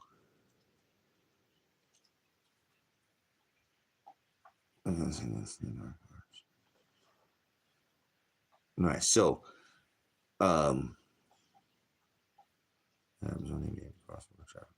okay, cool. All right, so I'm not the only guy who's like, dang. It's like, better hurry up and scroll past.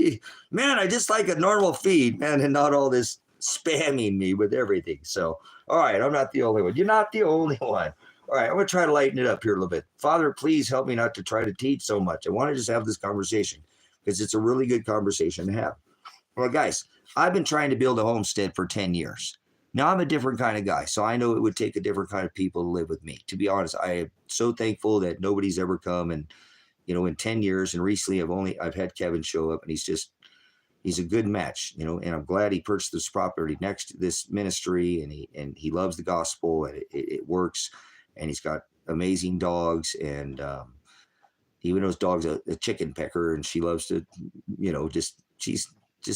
I've had bitches, okay? I don't mean to say that, but I've had dogs, I've raised them. She's just a female dog. She just acts like that. So it doesn't bother me. She's not aggressive. She's not trying to hurt anybody.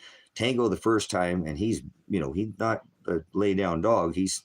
We'll leave that. He's a good dog. And he let her, she let him, he got rolled over, and I don't know why he did that other than he just doesn't care. He's just older now, and he just didn't care. But they got into it one time when I wasn't here, and I guess Tango kind of went back to his and pinned her down. Like I said, if he's serious and she tries to like overly aggress him, he won't kill her at first. I promise you, he won't do that. He'll pin her down, and if she won't stop wiggling and put her butt down, then he might grab a hold of her and then shake her, and he'll probably kill her. I don't want that to happen, but he probably won't ever do that because she's not aggressive. She's just not that kind of dog. She doesn't. She's just a pet. She's a female dog. She's a good dog. So she's an amazing dog. His other, Chewy, she's a small dog. She doesn't even have that small dog attitude. And that's okay if little dogs are yippy, but she's an amazing, but either way, part of having a homestead is having animals and animal husbandry.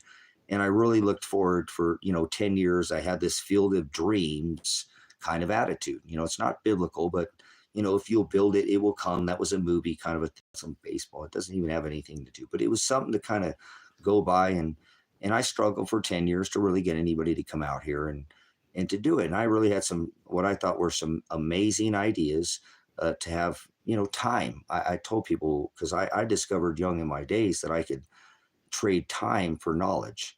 And I was able to do that. I was a single dad and mom. I did that for 8 years and was able to take care of my son and then study and still do. I mean, I did football with him and PTA when he's in school, homeschooled him. It was a good life. I used the internet, really did self-employment, created my own businesses and was able to really include him with things when I did, own my own business and things like that. So I've been really blessed. And then when I came out and purchased this land, I really wasn't into owning land. I thought one day I might want some property out in the woods, but I'm more of a wanderer. I just don't have can't pin me down kind of person. I've never been a person to have a job kind of inside office, or all my job driving and law enforcement, being outside and military and all, just moved around, been to all 50 states, been to every major, city in this country, and, got the blessed to live in Alaska and Hawaii, and just really have had a really, bless, although it's been super difficult, a lot of trials and errors and did things, but all the time yearning to be closer with the word and having the time, because I figured out that I could trade time instead of gain fame or fortune. I could go after time where I could trade for best knowledge. And that's when I started stumbling upon my studying, and I would be studying like a madman, where I could get my son, especially when he was in school, there was times he was gone and I could just do nothing but nearly study. I could learn. I had jobs where I was contractor and sold food and had a business, my own company selling food, and where I could go make a month's worth of living in one day. And so that would put me off for 29 days where I could just study. And I'd take the rest of the time off. And when I own my own, and I'd still do other things while owning, like I said, I really just had an abundance of time because of my ability to not try to chase some big lifestyle and have to keep up with the Joneses. And he always had everything he needed. I think the only thing he didn't get was that race car that he always never got to. He got to pack the track in Grandpa's car, and everybody in the family had a race car and was in racing and all that nonsense. My mom's married to a race car driver. Well, I don't want to talk about all that Hollywood nonsense, but anyways, I decided, since I wanted to homestead and I wanted to get away from society and I wanted to become more of an organic type of person. And because I'd lived and didn't always treat my body well. And I figured out and started studying nutrition when I was younger, and figured out, they quit smoking 15 years ago and drinking soda, and really tried not to eat sugar. My diet, was my major thing that I struggle with today, because I don't want to ever eat anything box bag, canned, or in a, you know, anything. I'd really like to just have a nearly all organic diet, and I like to have so much of an abundance and creation with other people is what I thought that I could, give to others to, fill in the gaps of what I didn't have by doing this more sourced locally. And uh, abundance is very possible. Supply chain shortages are created because we've made this, what they call this global supply chain, where it's obviously very nice to have bananas, in the middle of the winter, in Michigan, where you can't grow that and you can't. So we've become very spoiled to this system. But, that's where too, I've had to adjust and do an underground type garden system here. And I've grown above the, above the frost line, but you will struggle where I'm at. So I've been trying to make changes, uh, with my techniques and things like that. Although I still attempt to garden, I didn't do one, have put one in this year. I've not been very successful, but I know I can do it. But I kind of, after 10 years of putting together this, what I was trying to also do was teach people how to live below that frost line, not as well as live below the frost line, but grow below that frost line. When you get below the frost line, you lose what you call a heating or a cooling bill. You've totally cut that bill out. Now you have a solar bank panel or wind turbine and you don't use the near power because most of the time you're actually outside your house. And if it is below the frost line, you are now not having the cost. And this is another way to cut a tremendous amount of cost where people waste time for such as an on-demand hot water heater that's not going to heat that water up in that tank while you're gone at work or gone on vacation, or it when you're not using it, it heats it on demand. There's tons of ways to become self-sufficient. I have a very Neanderthal system for all systems, but my wind turbine did come down. It is what it is. Maybe someday I'll get another one, but I still do okay with power because I don't really use as much as most. And I think my ice machine uses more, but I've been totally off the grid for 10 years, and now I make power of my own, not hooked up to the grid. To be off the grid means you're not hooked up to the power. So, oh, you're on the internet. How are you not on? Meaning you're not hooked to the power, pole. And so I carry all my own water still to this day. I've not drilled a well, although I have all the stuff to do it and bought a well drilling kit. What I was getting at too on this homesteading is that there's this on Facebook, like I was saying, because I talked about the marketplace and being on there, I had stumbled across this homesteading singles, I think is what it was. And it was people that were single like myself that were homesteading and still trying to find, the right people to build the homestead, 2 or 3 people. Some people are really not even looking truly for a mate on this platform or looking for people to homestead with. It's actually quite diverse. And what I was finding too, which is quite interesting, is there's a lot of people who just want to homestead. And it's kind of weird how they don't link up yet. Maybe I haven't quite found the link there because I just found this site maybe a week ago or something like that. I don't know how I just maybe one of the things that came up in my feed, but some people, there's some crude stuff in there, and it seems like there's just kind of your normal anything if you call it singles or something like that, but there's not a ton of it because this is kind of the first time today I've taken the time and just started kind of reading some of these people, and I got into this like-minded thing. I was like, wow, there is a lot of people like me who are been trying for some time to put something together, and it didn't make me feel so alone. So it kind of felt good, and I wanted to share with others that when you find something good, you share it, you don't hide it. And that's why I kind of did this is I've been trying to invite people out here for a long time, so I know there's others, and I've said that before, but I've morally told people that there's a lot of people who are doing it that are very successful, that have not struggled at all, and have a group of good people. And the thing that I thought was really awesome to me is, man, I found to me was a staggering number. Maybe a quarter of these testimonies, people were very faith-based. And it seemed like they were doing it because they weren't on some church. They had a personal relationship. They must be reading the word quite a bit because they weren't even afraid to put it out there on their whole posting. Like, I am faith-based. I am, I believe in Jesus Christ. My life is after this. I do these things because he's calling me to be more organic, and I feel better. And it's just like, wow, that's pretty neat, because I feel like, I'm a pastor, and, I wouldn't want people here that probably weren't of some kind of faith base, and at least hopefully more understanding the gospel. So, I even thought about opening up because this is a ministry, and I paid it off, and I never did buy this land for me. So maybe I'd open that door again. This is a really good time of year for people to come out and try to do this. I don't know. I don't really just want people to come out here willy-nilly. I'm pretty good about making sure there's conditions, even maybe some paper behind things.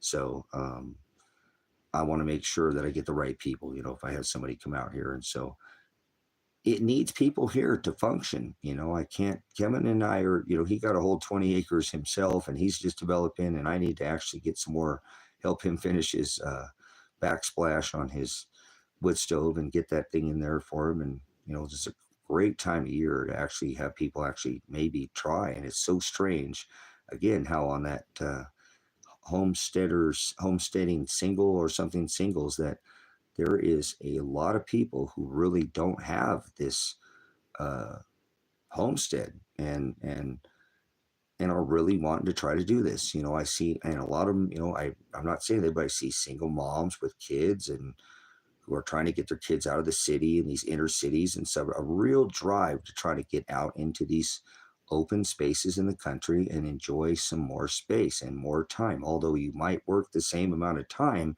the time you work is for you. It's for your food. It's for your power.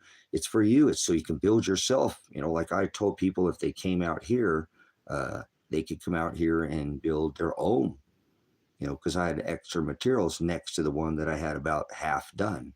I quit building a lot of these buildings out here because I just kind of got teetered out after 10 years. I just can't keep building this big, thing and keep adding. And I don't have, to have the people here to even be in the buildings themselves to try to finish them and then build, uh, another building right next to it. I put a tremendous amount of time to bring material here. I repurpose a lot of things. Almost everything I build is repurposed, renewed, or reused, like the Rusty Dragon. You can see that build out here. I think there's some stuff here on this channel somewhere way back in there, but um, it's been a while. The channel's been pretty consumed since about a year ago, but there is a ton of content through Predestined for Light, High Desert Faith and Truth. I have a channel called Moonshine Cabins on TikTok. Um, yeah, there's just a ton of work been put out here, and it seems it would be a good time of year for people maybe to even try to make that jump. So might find somebody. I know there's a couple of people like Dawn and Kinetic, some of my moderators really try to make it out here. It just hasn't worked for timing yet. So um, when Father's ready, he'll bring the right people. But I really wanted to just to let you know too, if you maybe one of those people that have been thinking about homesteading, man, there is a ton of people um, looking for people like you. And if you looked on this market, you might find the right people in your area, man. Somewhere you can go and just start living much more holistic, organic. A lot of these people's testimonies are very inspiring. People, what they've created is a beautiful lifestyle off of the system, very independent, creating abundance, eating better, feeling better. Just some of them lonely, a little lonely, and they're still working at it. Like me, 10 years, it's okay. I don't care if I ever find a mate or whatever, or father, I'm totally happy alone. I don't need to be comforted by somebody else. It just adds, again, it's somebody to hold the other side. It's a helpmate, like he said. We make a team, and that's what it is. It's when he's ready for me, that's fine. If not, like I said, I would still be very open to people trying to just come out here, man, woman, people with kids. I really would like, hopefully someday, to put these people down on the bodies on this ministry and see it working.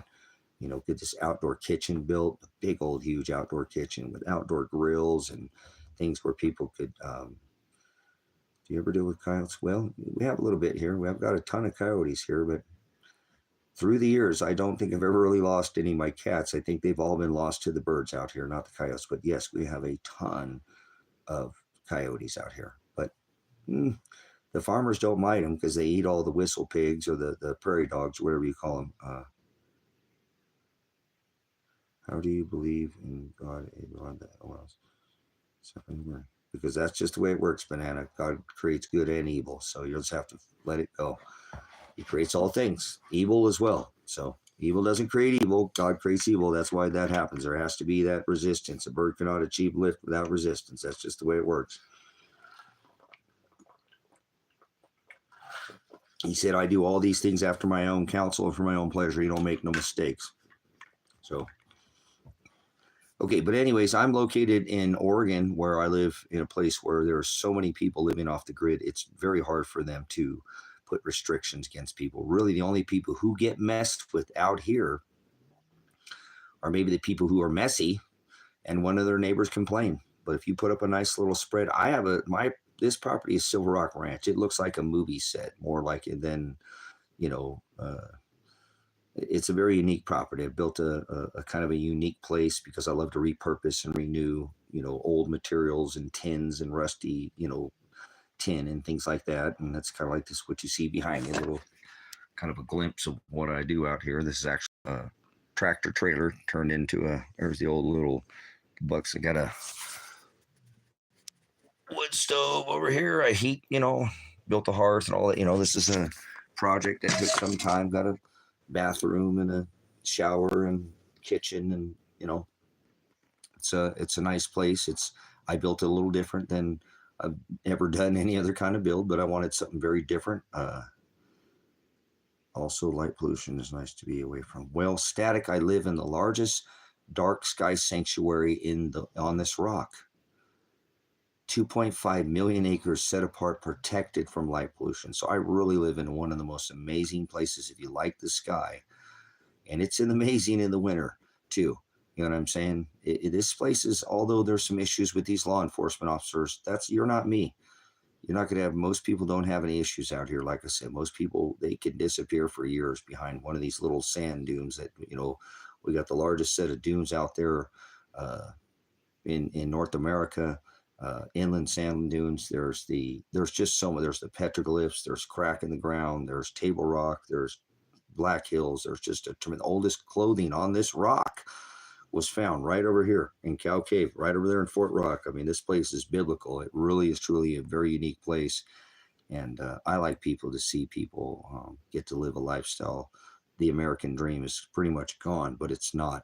People who homestead are truly living that dream right now, going back to the ways of old, going to the ways that worked, what were tried and tested, canning food and learning how to dry foods and learning tinctures and learning how to be more prepared and living a little bit more, not in 70 degrees all the time, getting a little cold, getting a little hot, and starting to live with a little bit more with the time and not worried about a clock so much. I got these duties and I'm going to do them at this time, and I'm going to take the rest of the day for me, or, can you cover me for this day? I want to go out of town and go fishing in one of these high cast lakes out here and hike in there, and we cover my duties today for me. Yeah, I got you, man. No worries, or don't worry.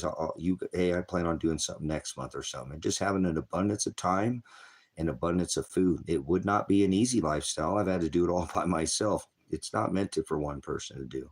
It's truly not. And I see that though, but there's other people who are doing it. So it was very fulfilling today and these last couple of times to look through this website on Facebook, Homesteading Singles and Seals. A lot of people have set some beautiful homesteads up, and they don't have the people yet. But man, I do see a lot of people on that same site seeking to be homesteaders. I'm close. I'm growing a garden. I live somewhere. I'm actually, renting a garden. They are trying their hardest to live that lifestyle. So many people I hear want to homestead. They want to learn how to live off the grid. They want to learn how to be less dependent on the system. That is the dream, to become self-reliant and repurpose and have abundance and not just survive, but thrive. In a time where people are barely getting by, you'll be able to help people out. That is such a wonderful thing. You can do it now. You can actually help yourself. If you just I'm not trying to make anybody do anything. A lot of the times it's just scary sometimes to take that first step. So I encourage you to look into some of these sites. If you've ever been thinking about doing it, it's again, a little bit staggering to me, the numbers on how many people are out there trying to find homesteads to homestead.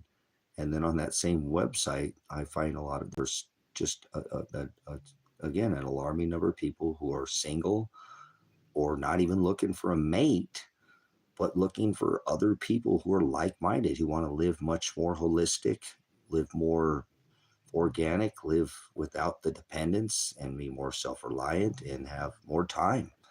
What would you rather have? A bunch of time where you didn't have to worry about anything, or a bunch of money? Could you buy enough time with money? I mean, could you buy time?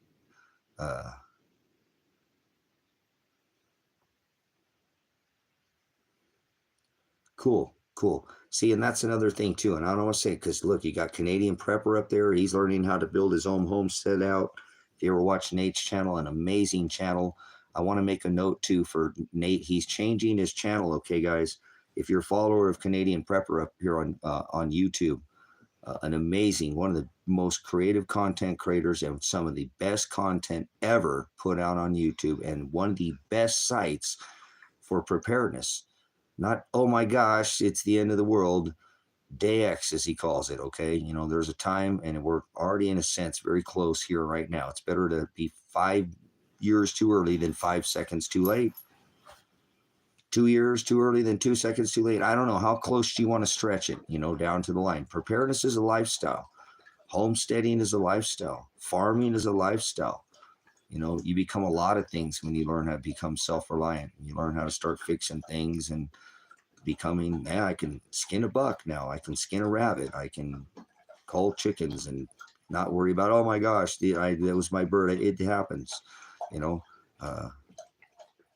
So Canadian Prepper is an amazing channel, but he's changing his channel to Prepper News. Now, I haven't been able to find it, okay? I didn't be able to find it. I have a hard time because I have a really old phone or just a 4G phone, but the channel name he's going to be changing it to is Prepper News. So he's wanting to change like the preparedness side where he talks about his survival videos and all that, and then keep the news stuff. It's like I kind of wish I could start doing that as well. Maybe I'll, it's hard to separate the two though, because they're so close together. Preparedness is part of being awake and staying alert on what's going on around you. Stay alert, stay alive. I'm a veteran. That's what you're trained in the services, never quit your until properly relieved. So I'm not quitting my post until I die. I'll be a soldier under the constitutional republic. And if it's not, then I'm still going to stand for the Constitution.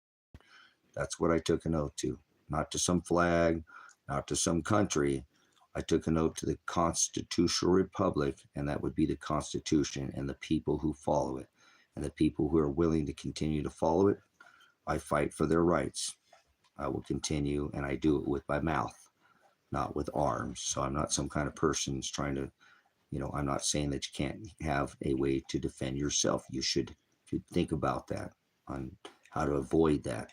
That's what I try to teach. Have a way to have your go bag and be ready to go, already be gone. Be living at your bug out,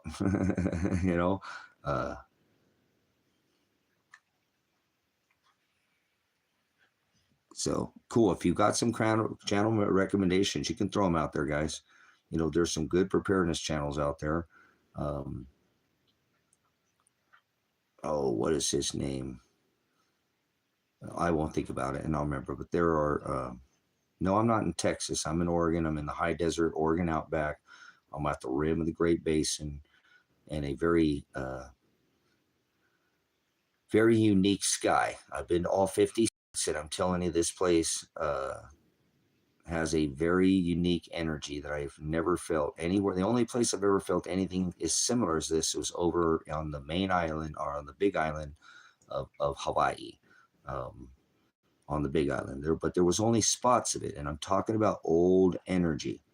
I feel it I've been to all 50 states, but I'm talking about a constant, there's a lot of, they spoke like 12 tongues in this valley right here. Everybody came here because this was the last inland ocean.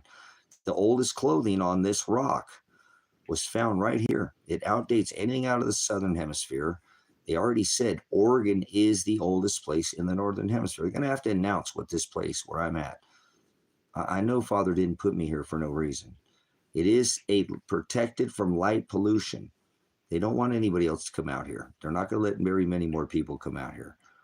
So actually, if you're interested, I got some land for sale out here, and I've got spots I can put people out here. I don't necessarily even have to have anybody on this property. I have another 20-acre property available, potentially, if you were the right person. So there's many Table Rocks, okay? This is the one that's in Silver Lake, Oregon. I live right off of Table Rock. So kind of the icon of this valley, but there are many amazing places out here. So there are other homesteaders out there, brothers and sisters, looking for people. If you're not in this area, that's what I really wanted to tell you. It is alarming how many people out there are looking for people who are really committed and are saying, okay, I've had enough of this system. I'm not going to have to pay as many taxes. It's hard when I know, and it's crazy too. Like some of them are single moms. That's a big jump to take. Say, hey, I'm looking to bring my kids along here, and that's a big commitment for somebody. Kids are amazing. Who cares? You deal with kids that are going to have, their kids, but I'd encourage family to come out here on this property. I'd love to share this land. I have always never bought it for me. even when Kevin was here, when I originally purchased this land, and I just recently took and put the final, it was $47,000 is what I paid for this to turn this over to the ministry so people can, no matter what happens to me, anything could happen to me, man. I'm a constitutionalist. These people do not. There are a lot of people who don't like what I do, but that's okay. Like I said, I got other properties. You don't even have to be involved on this particular property. So I have property for sale. I have an amazing family property. I got one of the best family properties in this whole valley. It's the closest property available right now for sale to the school. There's not a property closer in this valley. So a little more higher price tag, but I'd be willing to work with somebody if they were a true homesteader and wanted to develop this. The whole idea was to actually eventually have that land too, so we'd have more ability to spread out. That's why I'm here now too, looking to and have already entered into a contract for another 2 acres on a property that I've already bought that has a home on it. So I can hook the freeze dryer up out here. And when there is people here and other, again, I've relocated the birds right now. I don't want to have to look after until I have more people in abundance. I'm going to have way too many eggs. And I gave them to somebody I know that could use them. Spent a lot of money on those birds to get them super healthy, and they're just doing both ducks and chickens, but they're in the right home now. But I can bring all that livestock back out here if I had the right people out here. So I got water about 36 more feet down from where I'm already in right now. I have water. I bring all my water in. That's the other nice thing about having that property in town is it has a distant water. It's on the water in the city, so there's always going to be a constant until whatever they shut the water off there. But I have a well drilling kit. Eventually, I drill as many wells as possible with that kit. It will drill several wells. I don't think it would has a limit. It'd probably drill 10 wells before I'd probably need to sharpen that blade. It's pretty amazing. So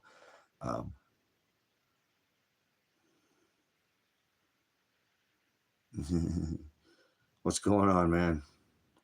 No, that's me. I just shaved the beard. So I told you it might be coming someday. But anyways, we're talking homesteading preparedness. What I was talking about is I want you to look into this. If you've been looking at homesteading, you don't have to come out to this place, but there are a staggering number of people who are looking for homesteaders. And there's a lot of homesteader people who want to homestead. As always, I know people want to do off-grid. I know people want to live a more organic life. I know people would love to have a near family of people. It's not going to be perfect. You've got to find the right. You got to be able to communicate with people. You got to be very upfront, honest, set some rules, make sure people know what it is. Don't get this. You ever watch any of these? I don't know where all those reality programs where people were staying with people in buildings, and they did a lot of that. Those Survivor, and it kind of all went away. But hey, listen, shalom from Israel. I'm telling you, Christ doesn't say peace. So I hope you're not one of these people who thinks Israel over there is the Israel that it says in Scripture, because I don't even allow flags of the United States in here, this apostate nation that's been supporting your nation. To genocide people outside your borders is not your country you live in should be turned in for crimes of Geneva Conventions, of war crime, and not you, because I know there's people in Israel that don't want the war. Rafi Parber, you think he wants war? He's an economist over there. There are people who don't want nothing to do with Netanyahu and that government over there. So careful with your flag. I know there's fake Jews, and I know there's a fake Israel.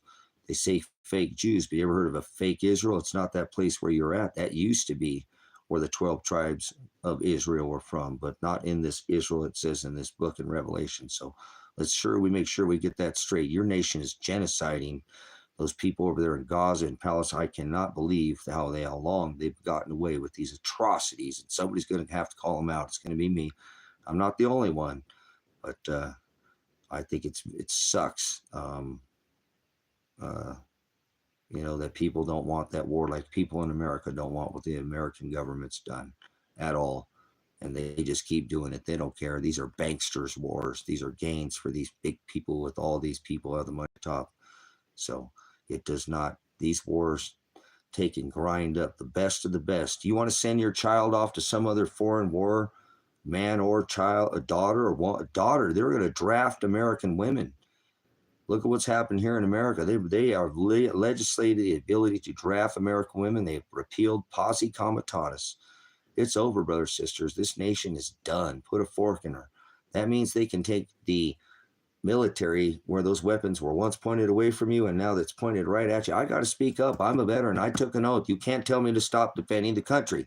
If the country gets bad, I'm going to speak up.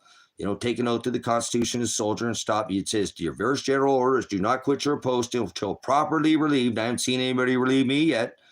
So until I have a team behind me and I know that somebody's got my six, got my back, I'm going to keep speaking up. You don't take an oath to defend it and then, things not get the way war's not easy. Being a veteran's not easy. I didn't pick an easy job. I don't normally pick an easy task. I want to strive to, do the ability that I've been given, that gift, as he tells me, don't hide that light in a basket. So I have to do this because I serve this beast system. I need to speak up about what I did. What we're doing in America is wrong. What we've done to these other nations and supporting what Israel has been doing is genocide. And we got to stop fighting outside our borders, going outside our borders. That is not what this New Testament is about. So please, brothers and sisters, I know it's what we're used to here in America, but that is not what this new covenant says, let vengeance be mine, saith the Lord. We would not have such a border problem, people coming here, if we had some kind of, and I don't even like the idea of borders, but if you were to secure your own borders, then you would have those military here, and now they can use them against you. So careful about bringing all these military back. They can use them against us now, brothers, sisters. That is alarming. They can draft our women. We have been involved in war since we have been inception. We are the war machine. War is profitable, whether you haven't figured it out. We sell bullets and Band-Aids. This is what these people do. These Rockefellers, Rothschilds, they throw our children into these wars as they sit in their ivory towers. At least George Washington went off to war with the troops. It's coming to the point, brothers, sisters, where we need to really, we have people dying in the streets of our own country. I'm not going to do politics. Trump's going to come in office in 48 hours. He's going to get us out of there. And he just sent another $1 billion. They just funded through, look, maybe not through dollars, but those satellites that Ukraine used to send drones into Moscow were through the United States. We are doing this. We, the tax dollar of the American public, and I didn't fill out a W-2, killed a whole Ukrainian generation. They're gone. The women of Ukraine are gone, brothers and sisters. Are you hearing me? A whole Ukrainian generation unalived in 3 years. And you don't think it could happen right here in this country? You are sadly mistaken. Why do you think they repealed posse comitatus? Why do you think they made it so we can draft our women? That's not right. You don't draft women into war. If they choose to serve, that is one thing. It's a volunteer military, but you do not throw your women into the meat grinder. The best of the nations, the 18 to 30, this is what we're going to give, huh? Would you do that for these banksters' wars? We've got to stop this war. This warring is not right.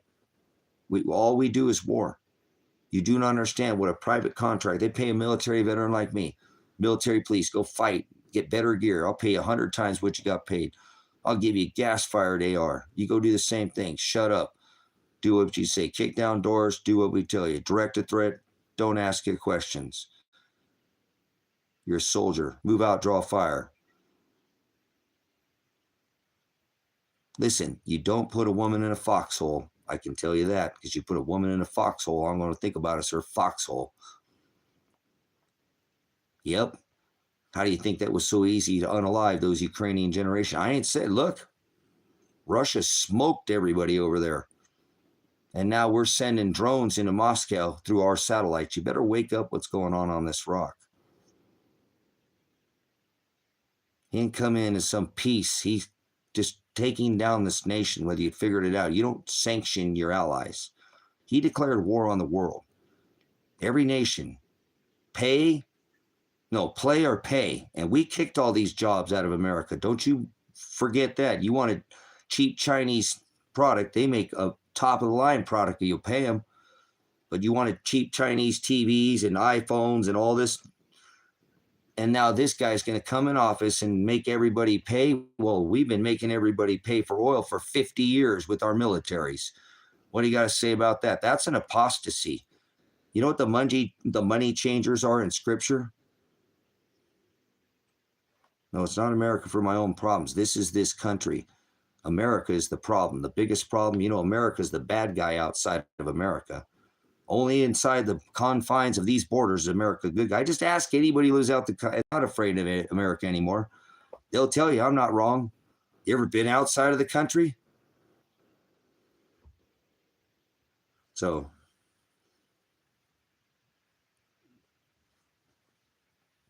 listen, a Mexican probably liked that joke because Mexicans are very, pride is a sin, but they're definitely proud to be Mexican. So Hispanic people have a good culture. They're all about familia. I have mad respect. I grew up around 70% Latino people. So what do you talk about? Why do you make the jokes in here? So Iraq, what's going on in Iraq? See, we got brothers and sisters all over this rock. There are people who did not want their children. How many Iraqi women and children lost their lives? Not the biting age men of Iraq, but Iraq depleted uranium much during Operation Iraqi Freedom. Kuwait, Desert Storm, Desert Shield. How many women and children lost their life over there? These women and children in Iraq didn't sign up for war. This is America that did this for oil. So you know, like I'm supposed to be mad at this person in Iraq. These people's families suffered. They didn't ask. Women and children, you tell me. And I'm not asking this person from Iraq. They probably have family members that lost their lives. But you Americans, how many women and children, not battle dress uniform men fighting Americans or Iraqi, men 18 to the 30, the finest of Iraq. But how many Iraqi women and children lost their life during those two operations? You want to take a guess? They didn't sign up for war. Women and children. This is what war does. War don't decide who's right. It decides who's left. I don't want to hear this right or left crap.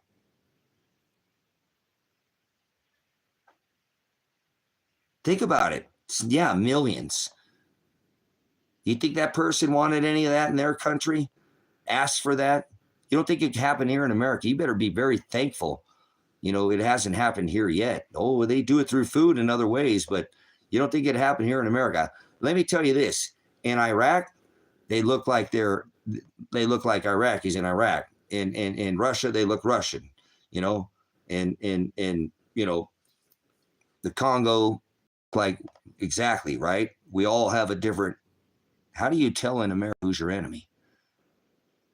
This is the melting pot, remember?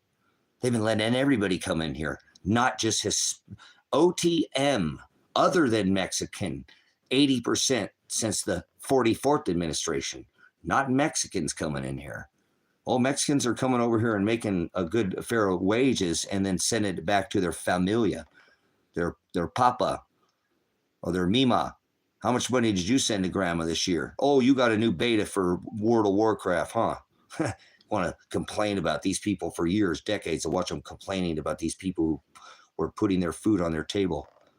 It's pretty sick how we've treated people. Even this is a nation of immigrants trying to keep out all the immigrants. It's pretty sad. I shouldn't laugh, but we got a lot coming to us. We've been for 50 years making every nation pay for oil with the US dollar. So you could stand on an X, flatten the curve, wear a face diaper. I thought we were the freest nation. No, we're not. That's long gone. We're not the good guys, just so you know. You better remember, as veterans, we go over and we don't kill the women and children and the men. Most of the time, these top commanders don't get taken out. So I wouldn't plan on Pelosi or, oh, wait, she's gone, right? Oh, Trump or any of these people getting disappeared. I doubt it. The main people, they're coming for you, America. Americans, because that's who ends up going, is the people end up dying, huh? Innocent women and children. So you better think of what we've been doing for 50 years, forcing everybody to pay for U.S. oil with the SWIFT system as you've enjoyed your luxuries to have cheap Chinese crap. Now Trump's saying, hey, you either pay or play. When we kicked all this jobs out, the greatest creditor nation in the 70s to the greatest debtor nation ever, $36 trillion. All right, we're back. Someone's got 35 acres. So let's go back to this homesteading conversation here. Homesteads out there. There are people who are looking for people to homestead, guys. There are a whole different life than living in these cities. Going back to small communities is how actually families that were wealthy stayed together. They didn't separate or kick their children out like a bird as soon as they could fly. They bought gold and silver. They bought things. I'm not advocating any kind of economic, purchases here, but they bought stable, things that retain value, land and things like that. And, these are the ways you're going to have to make it into this new age that we're in now, where you're going to get stuck in this new system. If you do not have 1 foot out of the system, you're going to have to go into the new system. If you don't like that new system that comes, you just step out and go to your own system. I know a lot of you guys want to, guys. I know that. That's what I'm saying. I'm encouraging you. Please look. Facebook wasn't the only thing. I don't really use it much, but I went on that Facebook single and I was blown away at how many people have a homestead and they're not all looking for a mate. This was a singles thing, but about half of them weren't looking for a mate. They were just looking for people to homestead with them, like-minded. The reason that I was alarmed and brought it up is about a quarter of them were faith-based. And I felt like these people had a real relationship. I don't feel like any of them went to church. I felt like every one of them had the time to sit down in a quiet place and read the word and sup with Father and start to discover his word. That's who he is. If you want to be with him, you need to be closer to the word. Not about a religion. That all goes away. You start to understand these things when you start defining the word, one word at a time, or you take the time when you have extra time to use good study tools, like go over to Jim Brown at Grace and Truth Ministry. You're going to learn more in one session of Grace and Truth Ministries you have in your whole life in a church. I don't care if you spent 40 years in church. You know what I'm saying?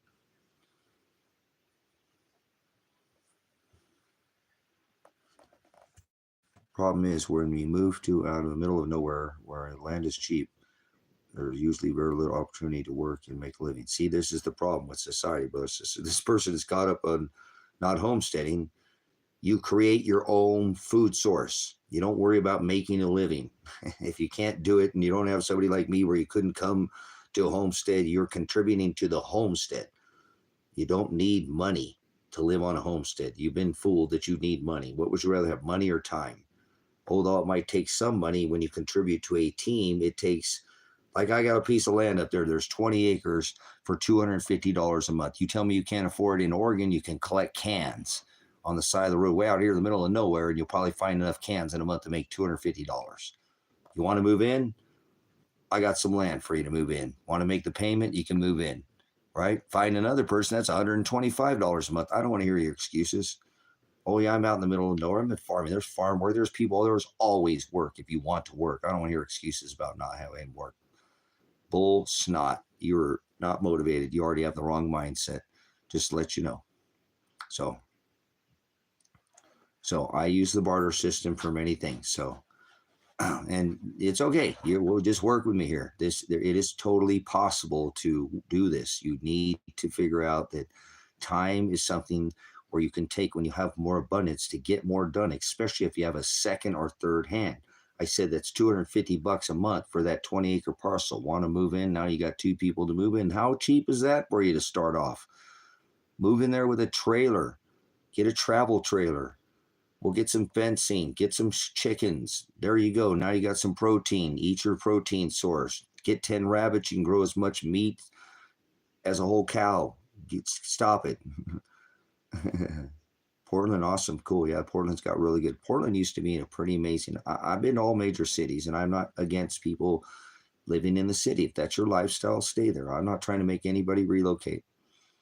But I don't, broad is the way that leads to the wide gate. Narrow is the way that leads to the straight gate. So narrow country roads is what I guess for me. That's what, like Dax said, that's where you find your, that's where you find yourself, on that old country road, where it's quiet and you can maybe just hear the truck, that washboard a little bit or something, but Yeah, so there's ways to make it, guys. There are ways to make it. You can create abundance. You grow too many tomato plants, man. Honey, you already made ketchup and tomato sauce and got stewed tomatoes, and we got, oh my goodness, honey, what are we gonna do? We've still got them growing. They're still green and turning red on the vine. See, one tomato plant sticks it to the government as well. And I am a constitutionalist, so I don't think this government has our best interest in mind. They feed us fake food at the grocery stores. It's food flavored poison. All corn is not supposed to be sweet. That's not right. That's when I stopped eating corn. I wouldn't steer clear of corn. Now I don't eat certain meats and things like pork, but I've raised pork before and sold pigs and some high dollar different kinds of boar and different some had some wild pig out here, but that's all right. We got some pretty unique breeds. I like to do things that are a little bit more like I got my dingo out here. This puppy's quarter wild dingo.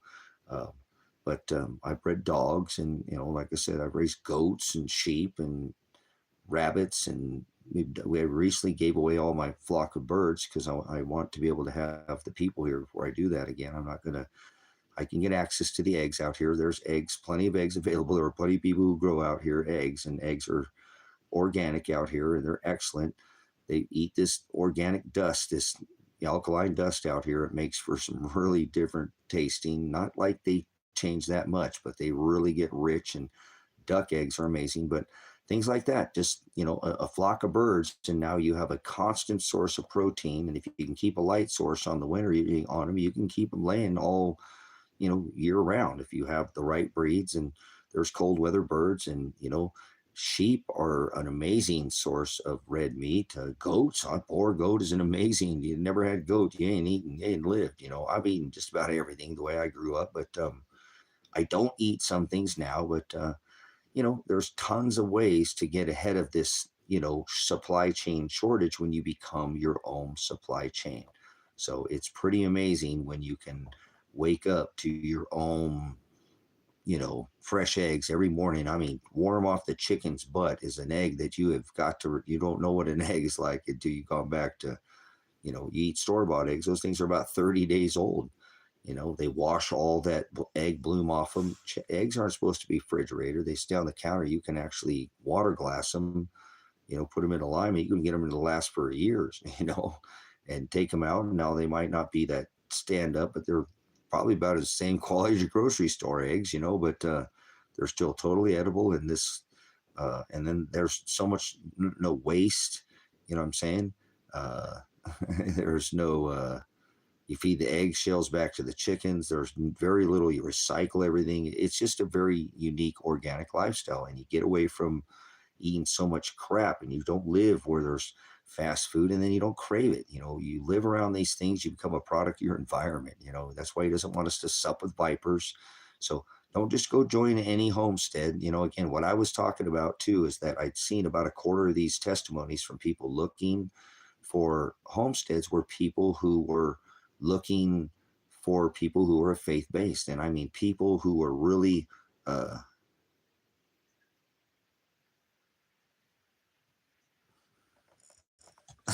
get out of here. These people make up some silly testimonies. Or you're going to get some trolls, guys. That's what happens here on the Hollow Needle, here on the tube. People fall for it. They get bit. They take them too much jabs, and they too much tap water, and too much, but not medicinal. They're smoking some kind of I don't know, this auto flower or whatever, their space rocks, and they go take their Methican Americans with their Adderall, and they're just really popped up on some. So I apologize. I think we got a moderator. We'll get him out of here.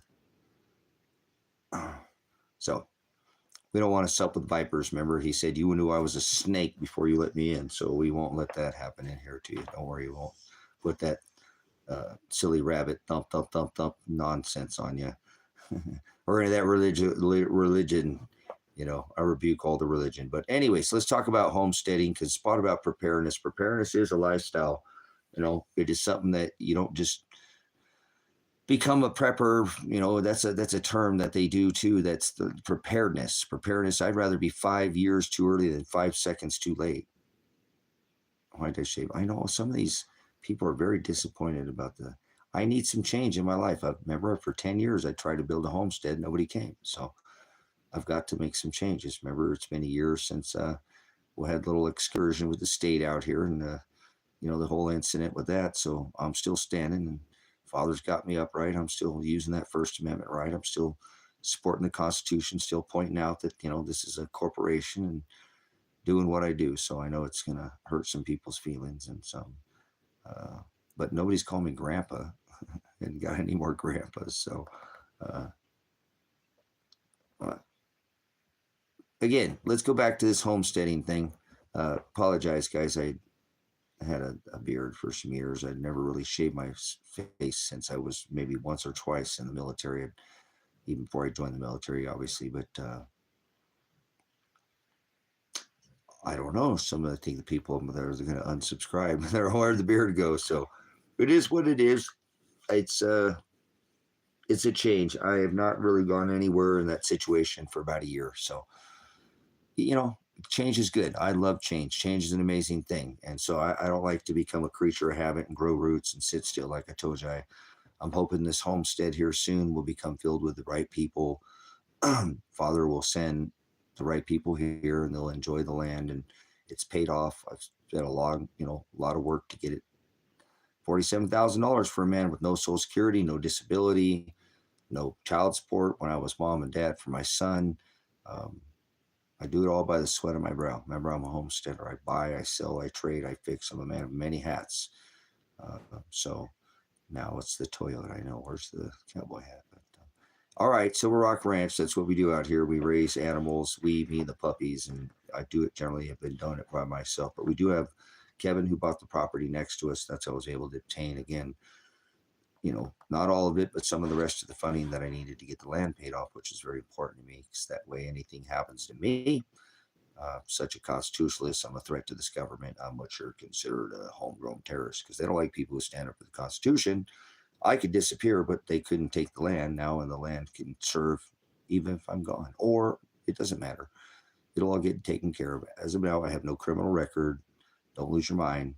It's all okay. Father's got my back, but I've been involved in some things for a while, and we'll get it. Father will get it taken care of, and you can come out here and not even worry about any of the things I do, or mainly what I was saying too about this video I was putting out about homesteading is that there's so many people that in your state, in your area, are looking for people. If you've been wanting to homestead, it is amazing how many people I know through the years going, man, I'd really love to do what you're doing.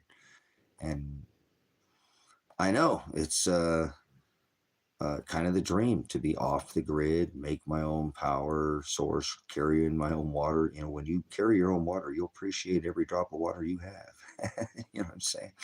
So I don't know what time I mean, look, 43.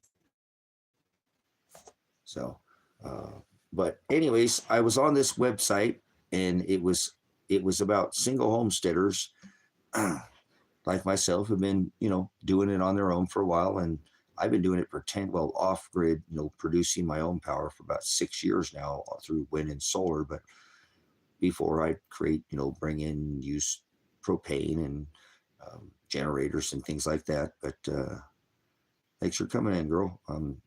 Like I said, I have a pretty diverse channel here, so I do a lot of talking about the word, but I'm not religious, so I'm not a religious channel, I can tell you that.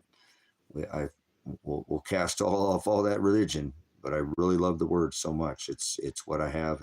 I'm totally based in faith. Father puts me through some really tough times, but at times it seems more bearable, and I'm still here, and I'm not going to give up because I know the Greek word sozo means we have to endure to the end, to be carried, picked up, lifted from a beginning point to an ending point. So to be saved, we have to endure to the end, no matter how difficult sometimes our life gets. No matter what he throws at us, we got to go take the high road. That road is going to, every step you're going to have resistance.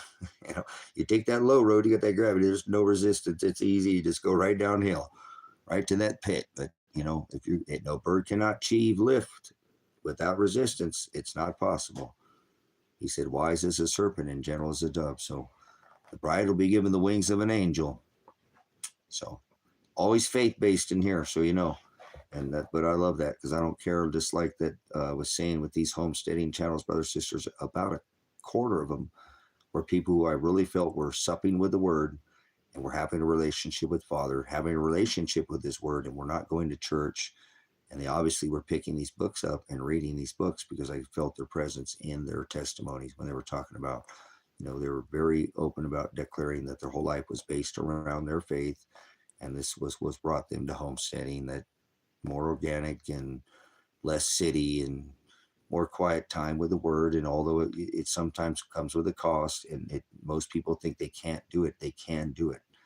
Uh, they can do it. It's possible. It is possible to become part of these communities. There is a very large number just on this one site that I was looking at. This is just one site about how many people are wanting to homestead, get away from society as this hustle bustle, go to the store and, like I said, grow their own food. Growing your own food is like, if you've never grown some of your own cannabis. I'm a medicinal cannabis grower. I haven't done it for years, but um, I don't like taking, narcotics and putting drugs in my body.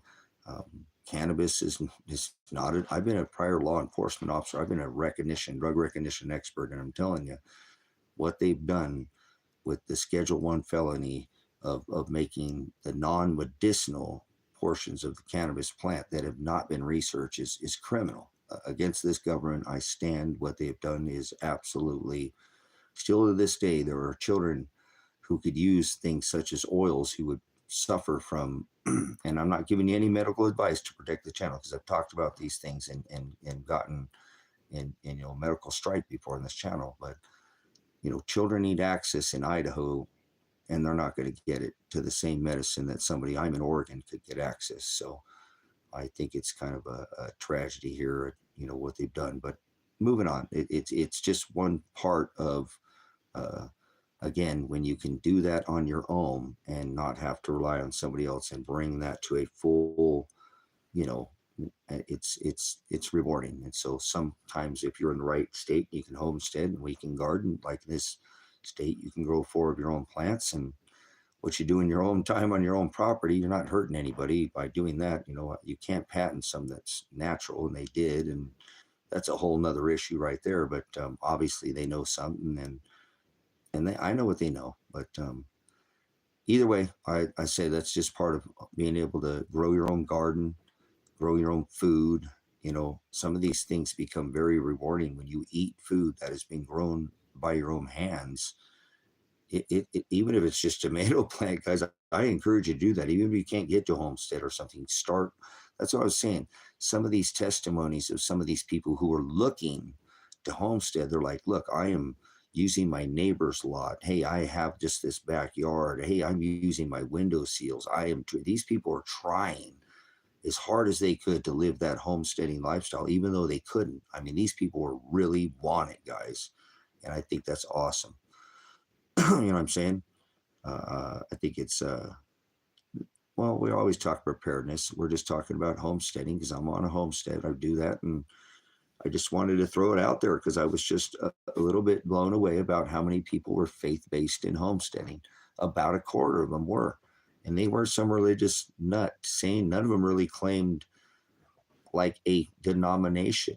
Many of them didn't. Some said they were Christian, but most said that they loved Christ, they loved Jesus, they loved the word. They were just more, again, like I tell you, we can have a relationship with this, word, because if you think that when, judgments come and the only time you ever talking to him is when you were on your hands and knees when something wasn't going right, we're supposed to thank him for all things, not just the bad times, good and bad. And people forget, you know, sometimes they only thank him when it's good. They never thank him when it's bad. Oh, now they're down on their hands and knees wanting change. And what if he's actually doing something in your life, testing you? That would be the Greek word orge. Did you study these words at all? I mean, that means quick to wrath, quick to indignation, quick to judgment. Are you quick to not, allow him to do these things in your life? Maybe he's removing something that's not going to work for you years down the road. Will you allow that to work in your life? Most people won't. We struggle with that. Vengeance is one of the things that we really in this day and age. We don't like it when people do things to us, and we want to, lash back out at them. And that's one of this, quick to judgment, quick to indignation, quick to wrath. And that's just one part of, having a relationship again with fathers that, it's a lifestyle. It's something you do every day, just like preparedness. You don't sit on some church on Sunday and do it. When you have time, you take time to do it. Nobody can say to me, all that guy ever does is Jesus. That's what my dad or my son told me. Dad, nobody wants to be with you because all you ever do is you put your whole life around this. You won't do anything but God. I said, oh, you sound like one of those people said they tell me God and, God creates all things. So take it up with him. There's no such thing as man-made. You're an idiot. You don't know how this all works. And that's fine. I don't sup with vipers, but once again, I was talking about the homesteading thing that I have a different, obviously, have had more time than many have had, been blessed. Old gods and man-made. Don't you want blazing not nice Lamb says Jesus replaced the old gods. No, there's no old gods. There's only one most high. You're an idiot. I can already tell you don't know what you're talking about. So let's see. We'll read some comments here for a second here. If it's homesteading, I might talk about homesteading. You just want to troll me, idiots. I won't talk to you. So how would you disappear from the grid? Do you think it's possible? No, you can never disappear from the grid. They always know what you're doing. Elon Musk with his Starlink satellite. There's nowhere on this rock that you can get away from the grid. Nope. Wow, you guys are disgusting. Filthy, filthy, filthy. Oh, lady in red's in here. You guys are toast. You are. She'll feed you. No, I might give you a little, we'll give you a little hook, line, and sinker. Sinker, Captain. Lady in red's in charge of the, she's the only moderator that can even make changes to the channel other than myself and Ewok, but he's gone, and he's not Ewok because he doesn't like that, because he don't like space farce. So civic, but he's gone because, yeah, we'll leave that alone.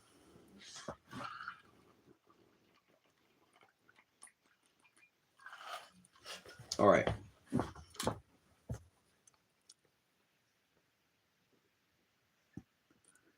Jesus obliterated culture and pagan roots.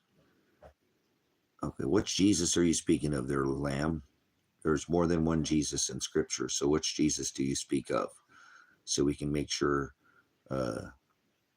Maybe you have a clue because it's in your name. So you could use that as your part of your testimony. So I know which Jesus you are speaking of, because there's no letter J in Scripture. So I'm not sure.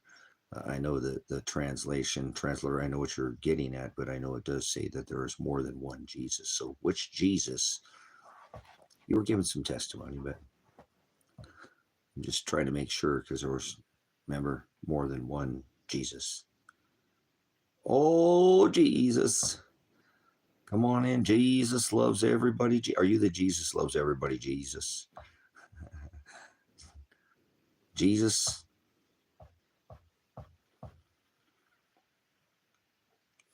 I'm drinking Berkey water and Berkey ice cubes. I got kind of crushed down because they're on that big machine. And some of them are kind of coming apart. They're getting a little more like snow in there. I don't think you get a big one out of it. Oh, don't spill it. About an apple down there.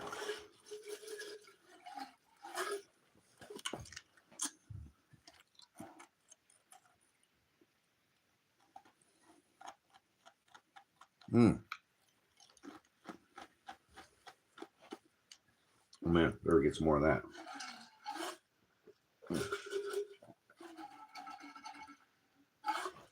All right. Oh man, that's good stuff. I'm telling you, Berkey water cold is like, told you, it's like energy drink, but I don't drink energy. So Okay, anyways, let's continue this talk about homesteading and how, again, there is a considerable amount of people who are trying to do this. I mean, it's not in mass numbers, but there is people out there who have a small parcel, 4, 5, 6, 8, 10, 20, 30, and a lot of them have a lot of different. Homesteading doesn't always mean that they live off the grid. Some of them have normal houses on the grid and they're just living that organic lifestyle.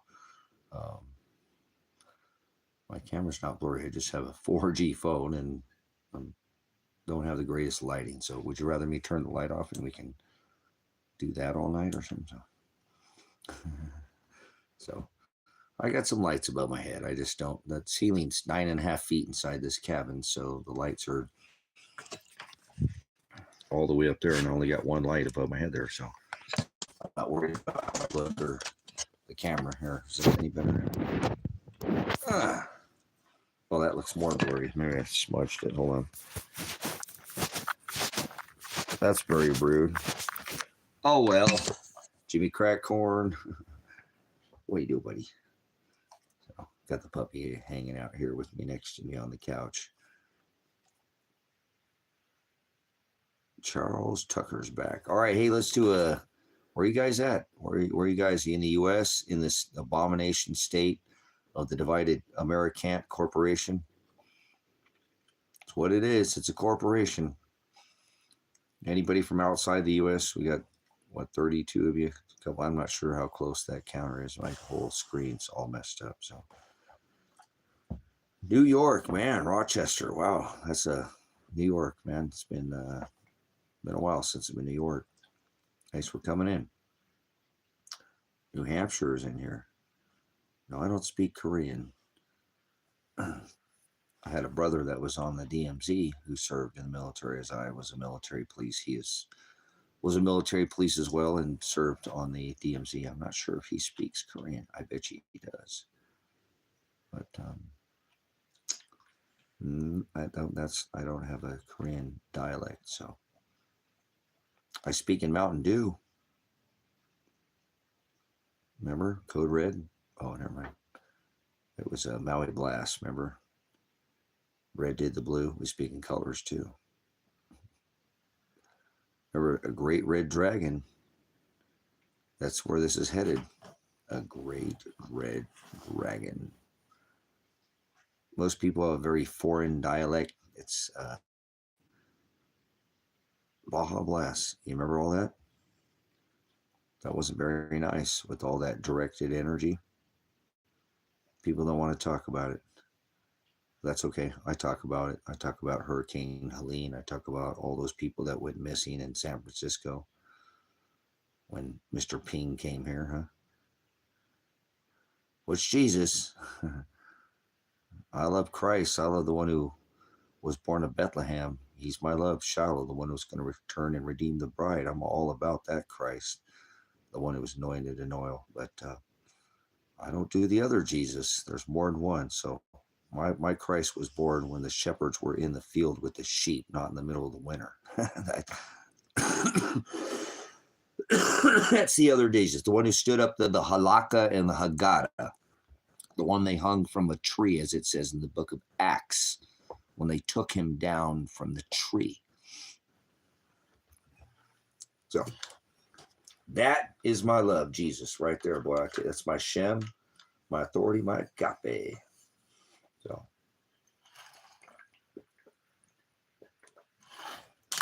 the one who made a covenant with the wrote on the heart of the bride.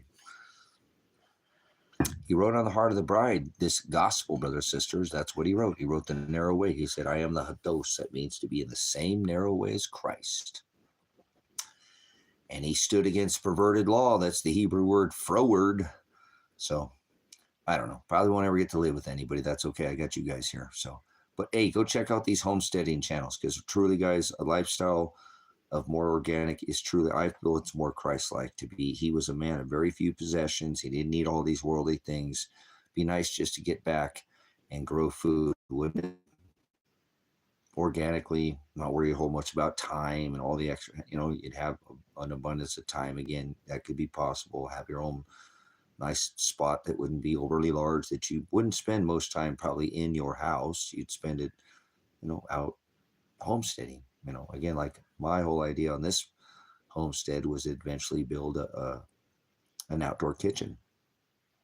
And I wanted it to build it with the people that were here. I built cabins out here and have, multiple cabins that I'm going to get them all buttoned up here soon and rent them out.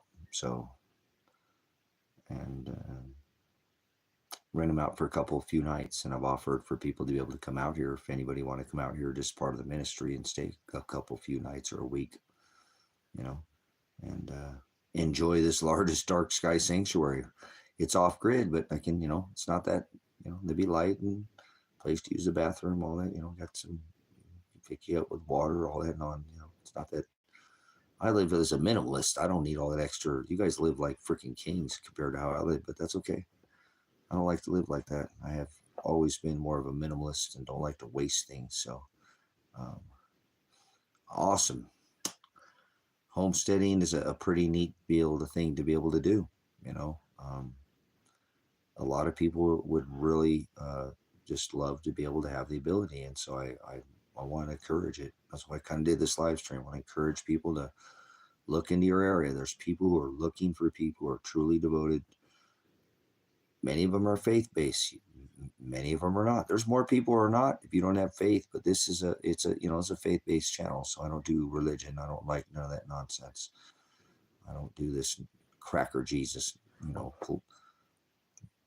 it's disgusting what they've done to these religions. Have just defiled the word. So that's okay. I have a relationship with it. It's my own relationship with it, and you can have your own. That's a beautiful thing too about, again, a lot of these homesteaders that I see, the people are having more of a relationship with the word than some going to some house made by hands where he said he doesn't dwell. So they're sitting down, they're obviously reading, studying, using amazing tools that we have in this modern day age we live in with this interweb to not get caught in this other, worldwide net, this other whatever, just like he said, another Jesus and another gospel. So I just wanted to spread that out. It was a very unique thing too, to see that there are people who have taken obviously a tremendous amount of time. Not everybody disclosed their exact amount of time on how long it took them to build their homestead, but some did.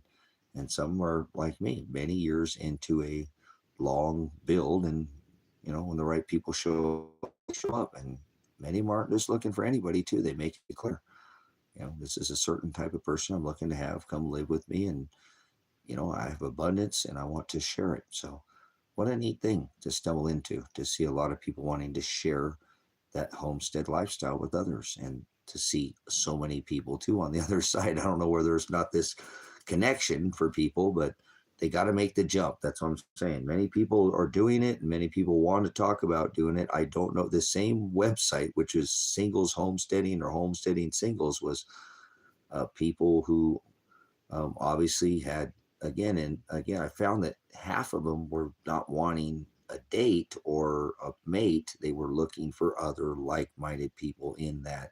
And we're just using this homesteading as I think how I stumbled in, and wasn't looking for a date or a mate. I think it popped up. I must have looked at something under homesteading or something. And do you believe Jesus is God? Well, you can't believe in Jesus, so I don't know what you're talking about. So you don't know what you're talking about. So, oh my goodness, you know what I mean? So, but anyways, yes, homesteading is something that is a very rewarding lifestyle, because you can organically stop eating so many chemicals. You can gain time.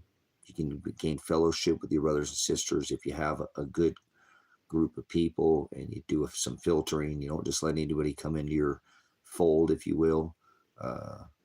And what an amazing, what an amazing, time to be a witness, to see so many people that are at least trying on both sides. Again, it was so kind of,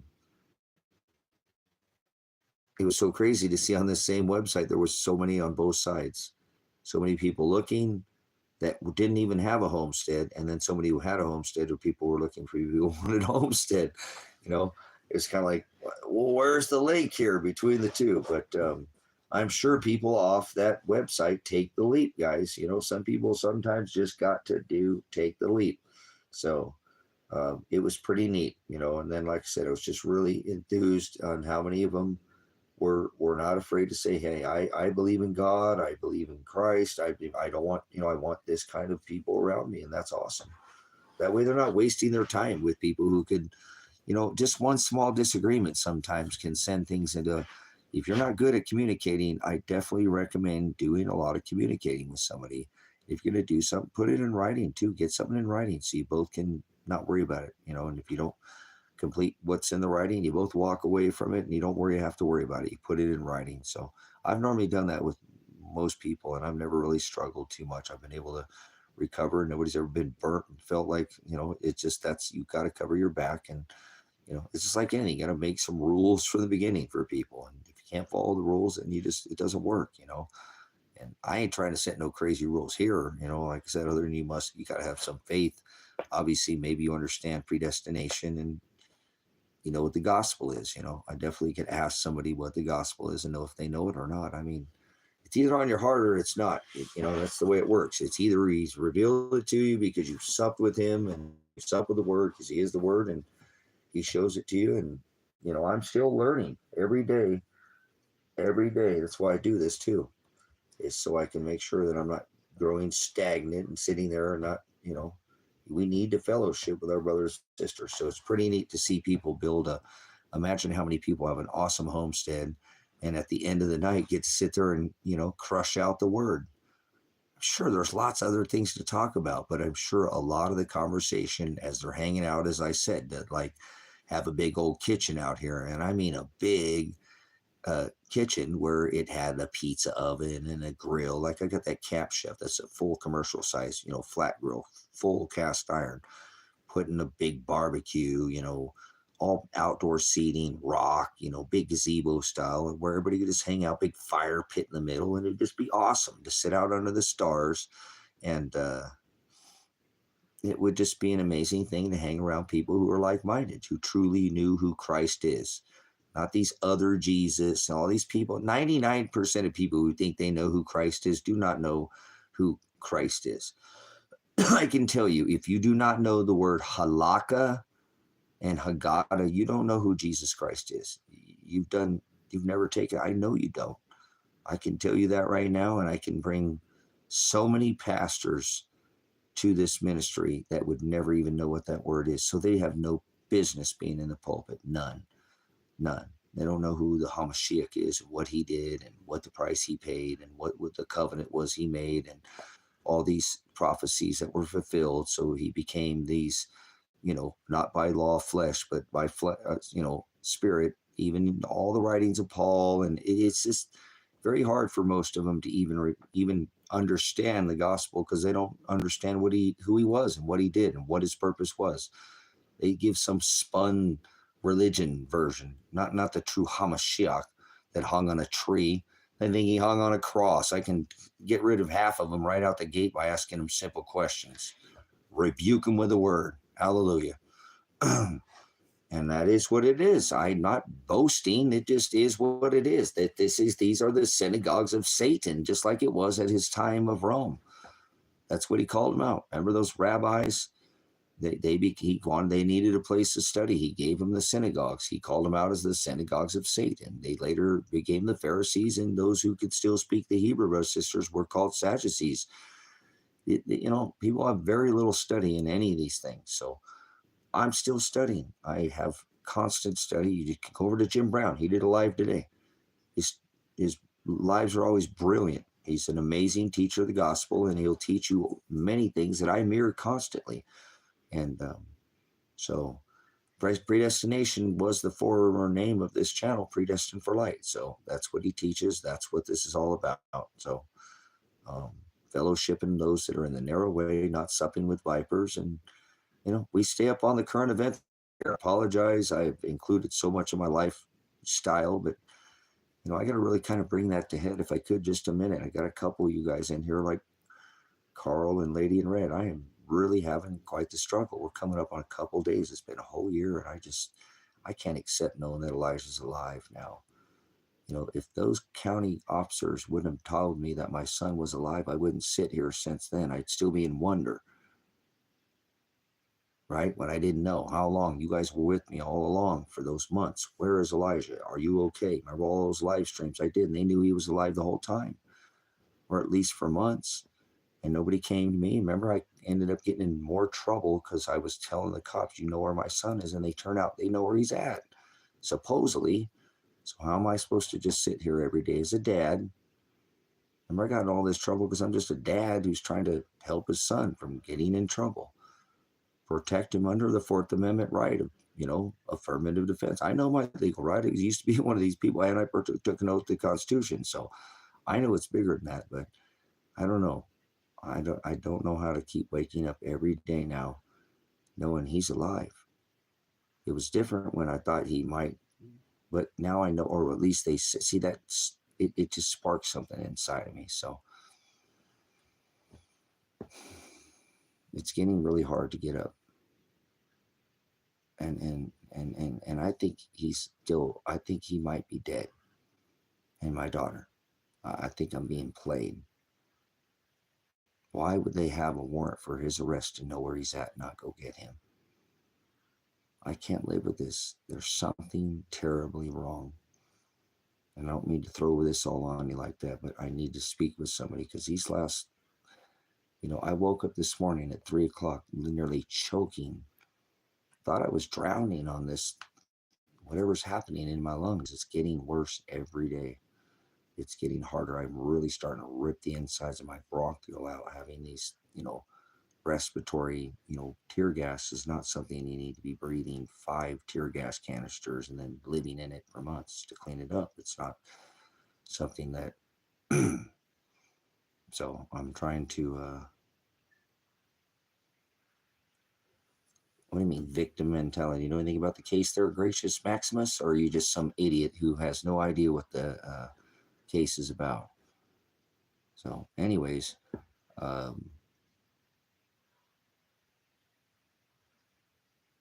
he obviously, like I said, I called the county, and him having my passport is a felony, and for them not looking into that is quite alarming.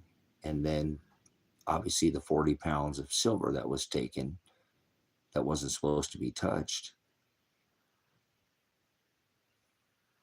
Why would they not call for service in those 2 cases?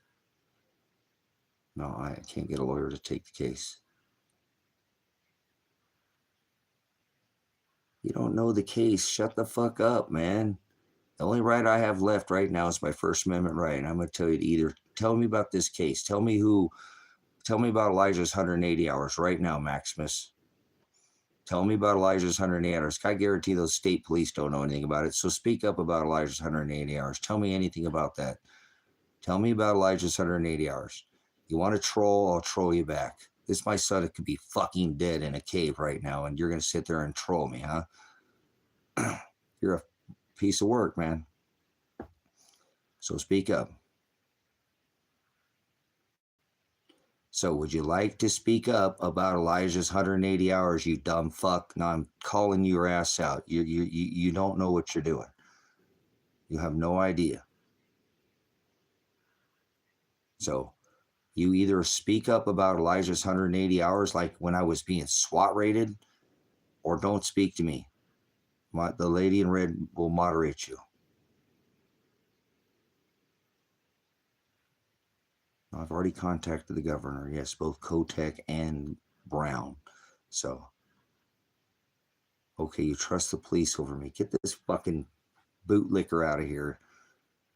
Get this bootlicker. Fuck the police. You ever heard a song called Fuck the Firefighter? Get out of here, child. I don't sup with vipers. I already said that. So go on. Now listen. How is it that I call Josephine County and say, hey, my son is here. My daughter's car's there. When he told me neither of them had talked to he had talked to neither of them. I had already, brothers and sisters, been told by this man from day one that my son and daughter my son was refusing his phone calls, sending him to voicemail. And when I go there, because after my son not showing up to his trial, they tell me he went missing in September, but he was in court in October. Something's not right. So it was one thing when I thought he was missing. Remember, they go to his mom's house. She doesn't know where he's at. My daughter's missing. They already kidnapped her, remember? Released charges on her in September. This is the same time that Elijah went missing. Something in this case is so terribly off. And it's been a whole year since it's happened, and they've done nothing in the case. There's a clear Sixth Amendment violation of fair and speedy trial, but nothing is still going to be done. So I don't care. I want to know where my son's at.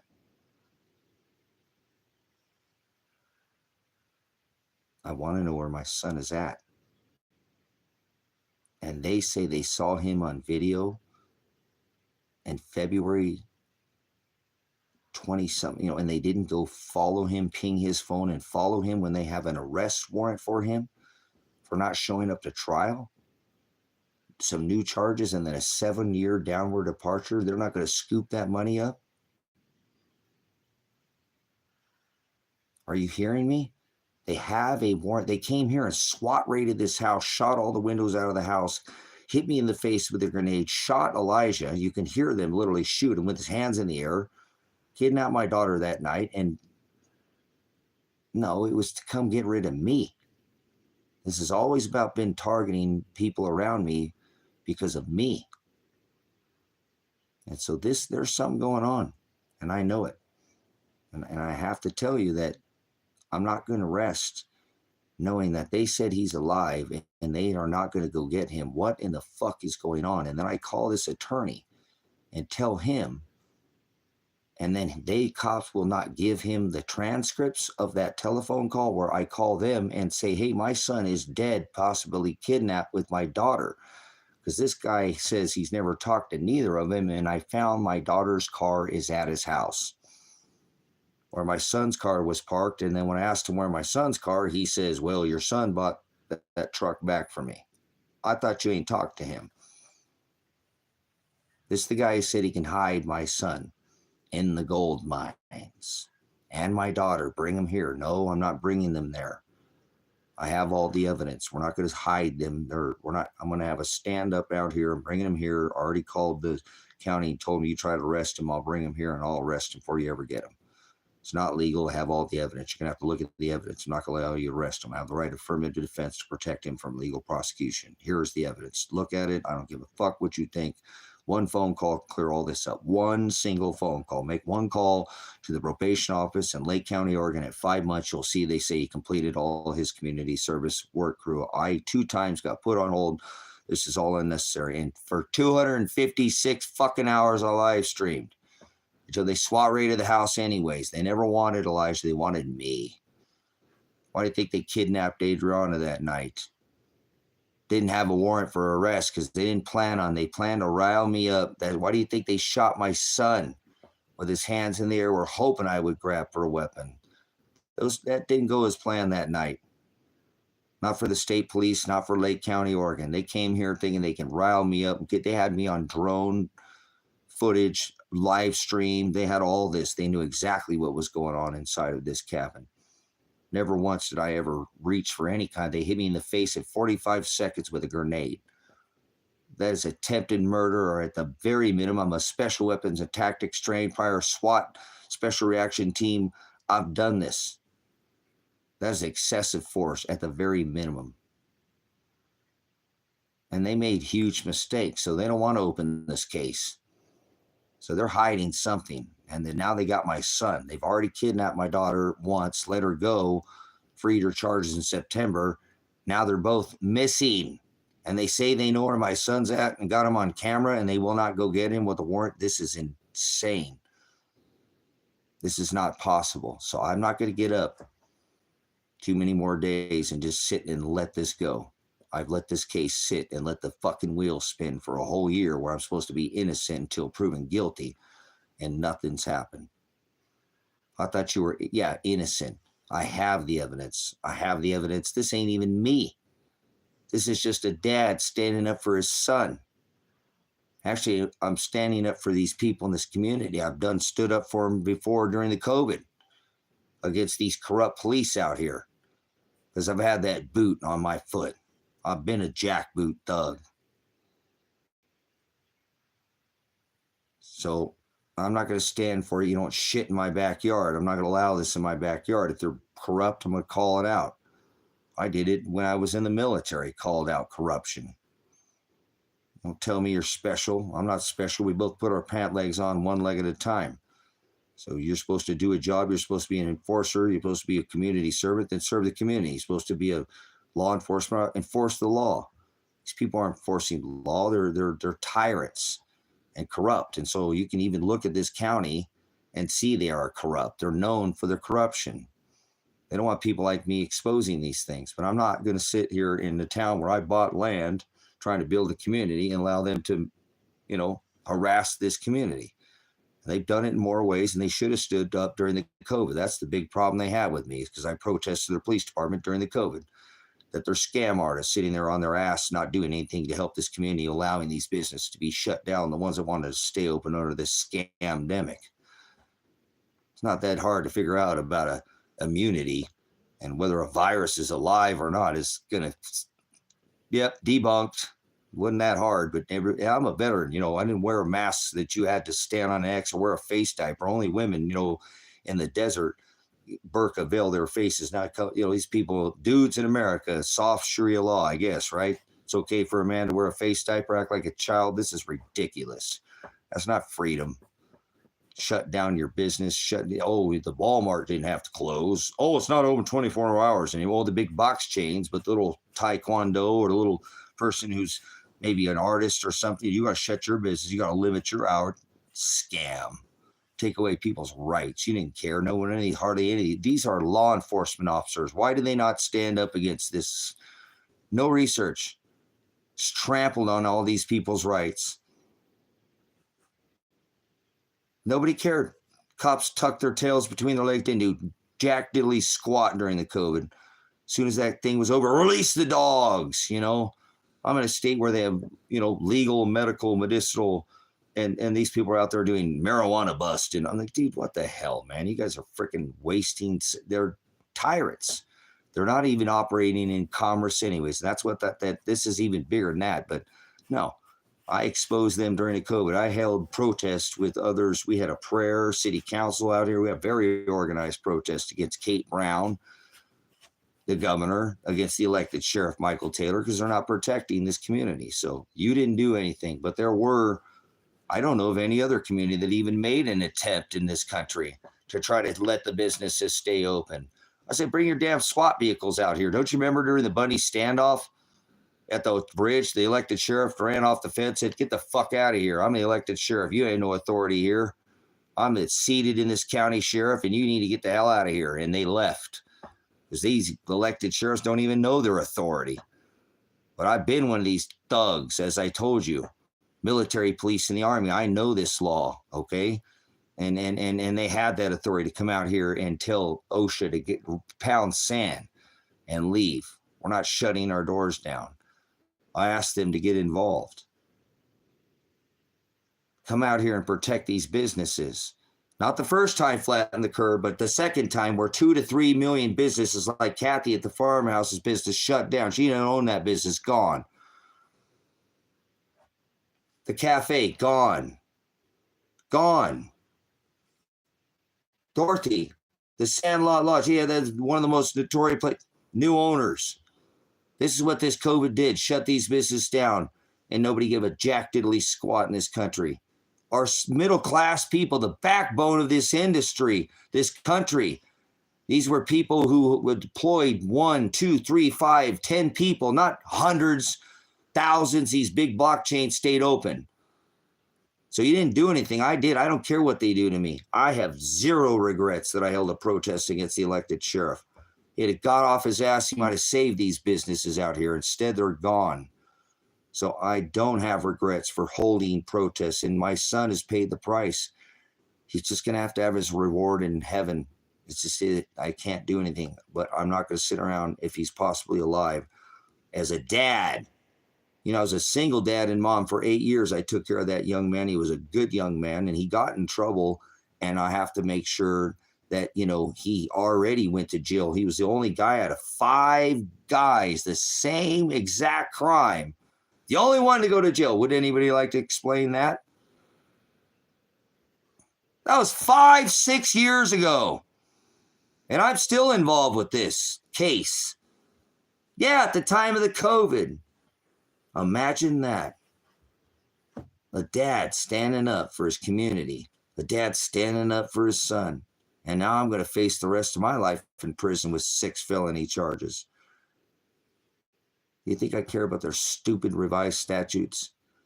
I don't care about my charges are against cops, not you. Don't you worry about me. It's the cops that don't like me.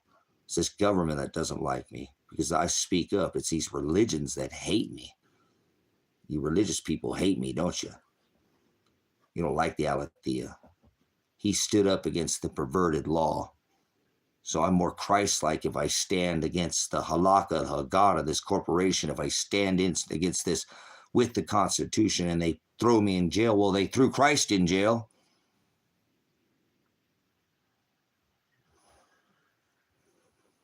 Of course, standing against the law. What are you doing? Did you hold any protests during the COVID? Does anybody want to put holes in you? Throw grenades in your face? Steal your children? Take them away from you? Maybe it's just what it says in the book of Matthew. I come to separate a son against his father. Your father's not your dad. My son knows that. So, hallelujah. All I have is faith, but I want you to know I'm not going to accept this Elijah being alive and just sitting there somewhere in Josephine County. If he's there, I want to fucking know, and I'm going to find out. I already told him where he's at. And if they're not going to go get him, I'm going to find him. This is ridiculous. What do you do? Expect me as a dad? I'm already facing 6 felony charges. The rest of what is another felony? What are they going to charge me with? Contacting him? When I called to go say my son and my daughter are fucking possibly, and I didn't cuss at them, said they're dead or kidnapped there, they said, hey, quit calling us to do your dirty work. If we go there and contact him, you're breaking your third party no contact order. Threaten me with breaking a no contact order because I'm concerned that my daughter is dead or kidnapped, tied up in these fucking gold mines that he said he can take and hide my son until I can get it straightened out. No, you're not taking my son and hiding him nowhere. So 99% thought that's where my son was at. And then when I called, they said, yep, he's been here in town and we saw him on camera. Why didn't they go get him? They got a warrant to put him in jail for 7 years, which is a bunch of bullshit, but they have because it's all garbage. But why would they go get him? What would you do as a dad? He's not a bad kid. He got in trouble. He's the only one to go to jail. He did all his probation, community service. And then they said he didn't do it after 4 years and he did it again. 3 years, excuse me. At the end of his probation. You don't get in some kind of trouble and get anger management, probation, and then do the anger management and do your probation at the end of your probation, right? That's stupid. He did it, and then they said, and he put his head down and did it again. I have documentation of all of it. So what would you do as a dad? If you knew your son and your daughter were potentially somewhere where somebody had them kidnapped, would you try to do something? Because I can't just sit here any longer. Keep doing these live streams, waking up, getting off here, trying to wear myself out so I'm not thinking about it. Try to confuse myself with all these worldly things. I don't give a shit about material things. I don't want anything. I don't want anything. I don't need anything. I've given all this away. Remember, all to the ministry. I'm trying to invite people to come here so I can leave. so the land can serve a purpose. I didn't buy it for me. I never bought this property to be for me. I bought it to build a community. That's why I didn't finish the buildings, because I wanted people to feel like it was theirs when they did it. Come here and just enjoy all the amenities once it's here. So I apologize, guys. I am a dad sitting here and concerned for my son and my daughter. And I tell the cops he's missing. Here he's where he's at. Here's 40 pounds of silver this guy's took from me. I told him he could bail my son out of jail with the gold, but don't touch my silver. That's my retirement. I already had 25 pounds yanked from me from my brother. Please don't touch this. This is mine. And they turn around and he takes it anyways. And then tells me he didn't take it, tells me my daughter took it. And then when I went and picked up my dog, see, I think this guy has my daughter because I think one of the biggest fucking mistakes I made is by telling Marshall Radonich, if that's even his name, because he changed his name on the internet, cut his hair. It's crazy the changes that, hey, this is my retirement. Please do not touch this. If anything, take the gold, bail him out, but do not touch he said that my daughter had it. And I said, one day this case is going to end and I'm going to talk to my daughter and I'm going to figure out it's either you. It's, what I don't like about this, Marshall, is you said you had it the whole times. You had it the whole time. You said you had it in your truck. I was concerned you're going to get a call. Oh my God, Tracy, did somebody stole it? Because my passport was in there as well.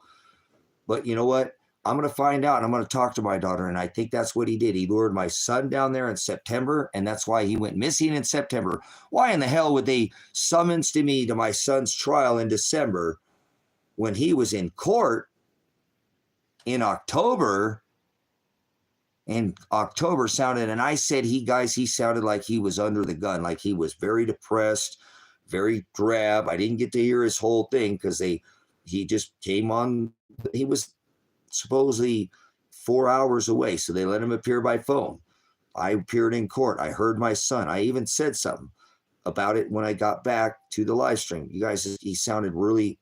So he's in court in September. I go to his trial, which I was summoned in November to a December trial, but he went missing in September. This doesn't add up. And I can't just sit here as his dad knowing he's missing and my fucking daughter's car ends up there. And I tell this to the sheriff's office. I think he lured my daughter down there after I said to him, I'm going to talk to my daughter. I'm going to find out if you took that gold or the silver from me. Because he said he had it the whole time, and then he flipped the script when he would not give me my dog back for many months. I pleaded for my dog back. I got my dog back, and he was appalling condition. He looked like somebody took a torch to his tail and burned it off and peeled the scab off, or that white, like a blister. It was all shiny and red. It was horrible. He had under his chin, his face was full of ticks. He had his whole breast was full of. He was in a horrible, deplorable condition.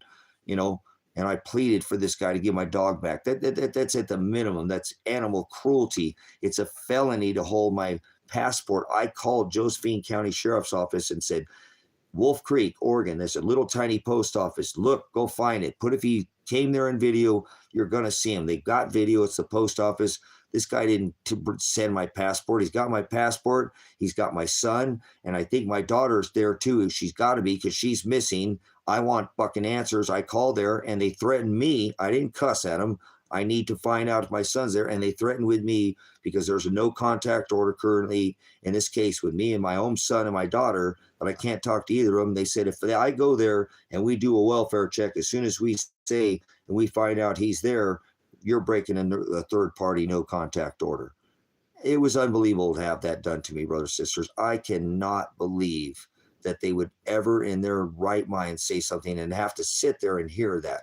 It's like when I walked in that house after finding my daughter's care, I walked in and spoke to this man and said, where is my son? I need to know something. He said, man, I know somebody might know him, know where he's at. I'll get a hold of you in a week.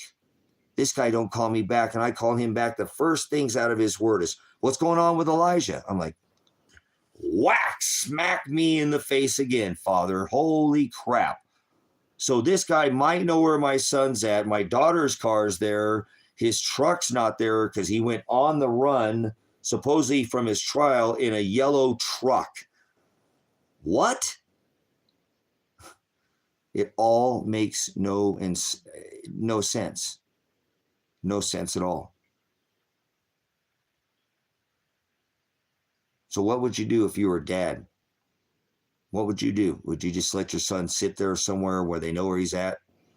You know, I called the sheriff's office. The attorney called them and they would not give the attorney, who's now quit, right?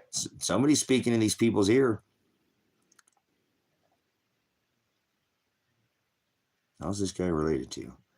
He was somebody who I know from here, who I actually just sold some freeze-dried Skittles to, who ended up knowing my son, who already knew my son from this little town.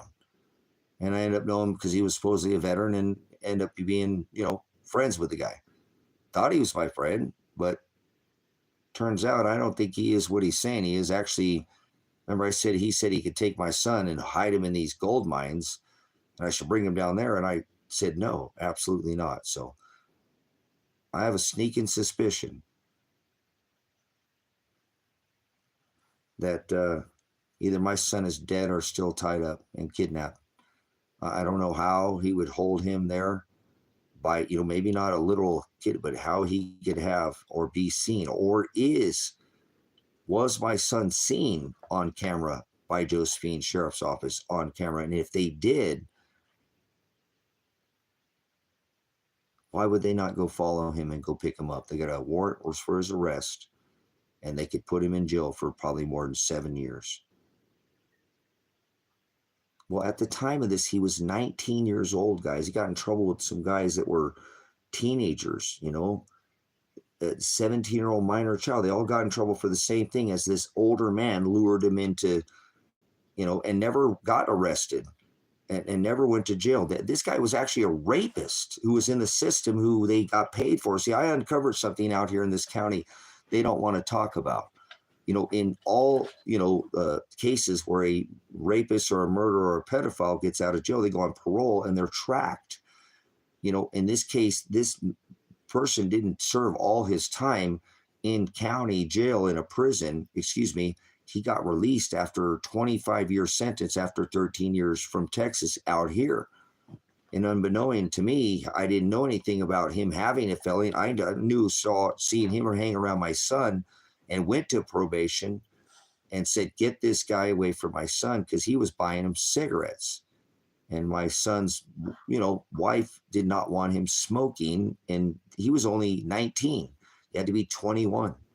So I said, this guy contributed to a minor. Well, then come to find out, it's kind of ironic through this Marshall guy that he said, that guy that your son's hanging around, he's got a record. And I looked into it, and he has a rape charge. Well, I went over there, and my son almost got shot by the neighbor because I was telling my son to get these guys out of his house, that there were some other guys there, not was them, that I didn't want that guy because he had a rape charge. My son said they didn't know he had it. I said, well, I don't care if you know or not. You hang around this guy, my daughter's in this house, you guys been together for 5 or 6 years, he ain't gonna rape you. He would definitely try to go after my daughter. I don't care. That's my daughter. You guys that's my daughter. I don't want to hear it.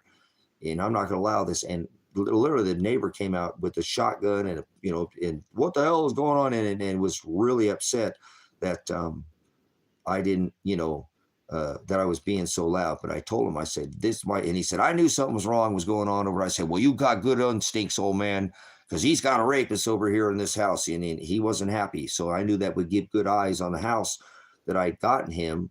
And his wife at the time did not want him, smoking cigarettes. She didn't want to take care of him when he got older. I had her back. I'm like, hey, when you met her, she said that. She didn't like that. Whatever. If you're stressed out, you're going to have to find a different thing than smoking a cigarette. So when I caught on to this guy, I went to parole and probation, said, get this guy away from come to find out he's hanging around these other minor children, too. And then one of them was that got busted. The other one 19, the other 19, the other one had just turned 20. So they were all just kids. I mean, they were teenagers. It doesn't make it right. But this guy had lured him into breaking into these empty little trailers out here that sit after people come out here and don't make it after about a year, because it's not this tropical paradise. They get left for years. And so he had him convinced to go find rocks and then arrowheads. And I caught on to this guy too. I mean, arrowheads from areas that are not even from this area, not obsidian, stuff you can go buy arrowheads from China by the basket, luring these kids in to do these crimes. And then see, they got paid for this guy to be in this county. He never received a conviction, although all the minor child, my son 19, there was another, my son was Elijah, another Elijah, there was a child, they were all teenagers. They all got a conviction. That's what I'm saying. My son was one of 5 guys, and he was the only one to go to jail. So something from the beginning, obviously, because I was protesting these sheriffs out here for being corrupt, exposing that they're doing things in this county, that people are watching you. You're picking stuff up at the airport and you're taking it to these people. And some of this is with the farmers. Shh, the rich people don't do that out here. We got a clean whistle. We don't do that. Yes, they do. And the cops are the ones delivering it to them. The son of the cop who now is retired. It's out in the open now. Even that cop on the job retired. His son is out here dealing. It's incredible what these people have gotten away with in this county by just running over people. Kind of like when I called the local cop out and said, you know where my son is at. You've had a whole year to figure out these 180 hours. What the hell are you doing? I got dirt on you. I know you've been out here harassing people, going in their houses. Josh Bezel, you've had a whole year. You're a dad, just like me. I'm just a dad, man. What the hell you been doing? A whole year since this whole case has opened up. Where's my son? I want answers. You cops know where he's at. You're in this. I know it. I tell you, and you could have been looking in this. And so now I got dirt on you, man. You better do your damn job. I got dirt people, you going in their houses, stopping and parking in front of their houses, harassing. He turns around and places harassment charges against me. Targets and counter, retaliation charges, and puts what is called a red flag gun law, right, by Trump, which is an executive extreme risk order, because I'm calling him out. And he turns around and puts menacing the police charges and harassing. 2 felonies. They come here, arrest me, come into my house, take all my weapons, take my, I only had 2, a shotgun and like I said, I've talked about this before, but this is what happens when you stand up against these people. They'll turn around and push charges against you.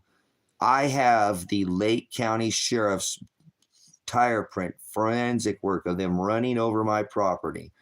Just this, a week and a half ago, literally their tire prints, the forensics between the distance, between their 67, 5 feet, the distance, knowing it's got to be the one with the push bar because they've got that on the front of their vehicle. Then they drive right back to the scene of the crime so I can get their actual print while, because they did it when I went up to get taught. We saw the cops here. I want those phones. I went and told this attorney, supposed attorney, and he said, dude, if you feel like they're harassing you, go get a medical evaluation. I quit. I'm like, oh, great. This is going to work out even better. This is the same cop, guys, that I said when he called Josephine County after they had threatened to do a no contact order. He said, they're not going to give me the transcripts. Well, why don't you call the fucking feds or something then? Get somebody involved out here.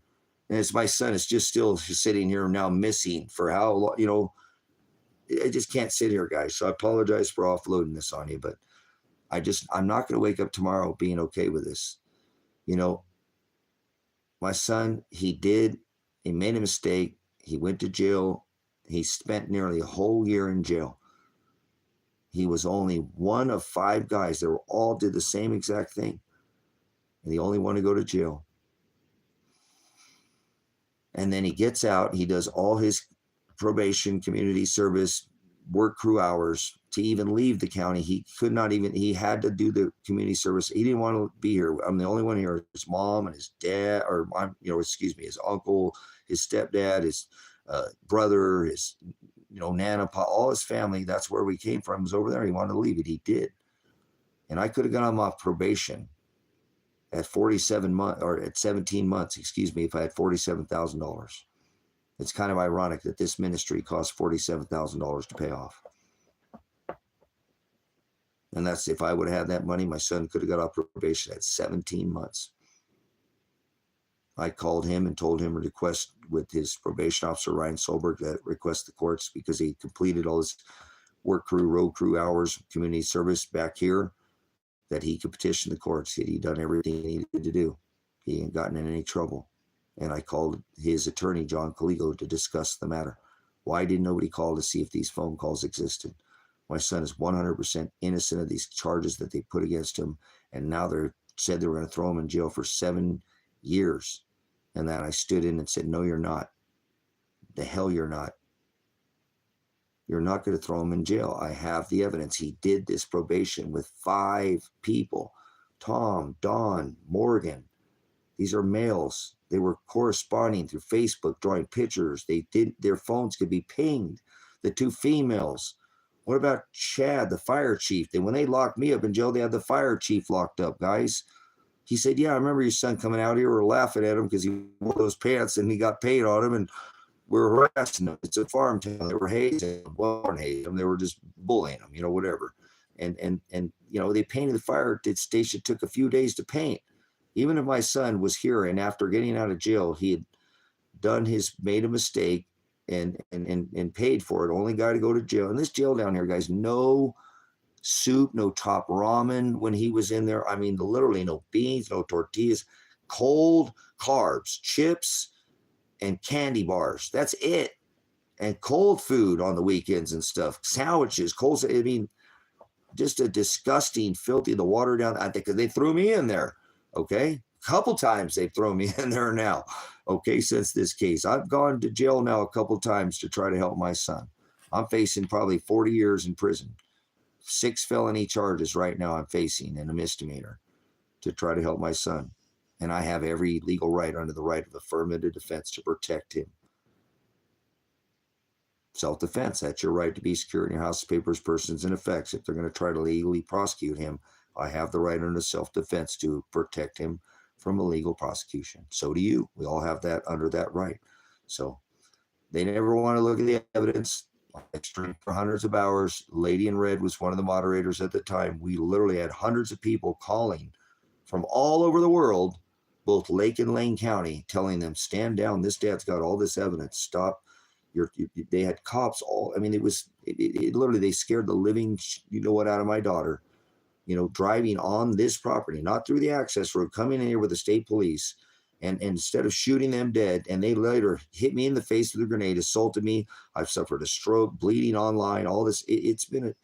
I woke up at 3 a.m. this morning, brothers and sisters. I was choking, drowning on this respiratory issue and I'm not going to go to the doctor in America.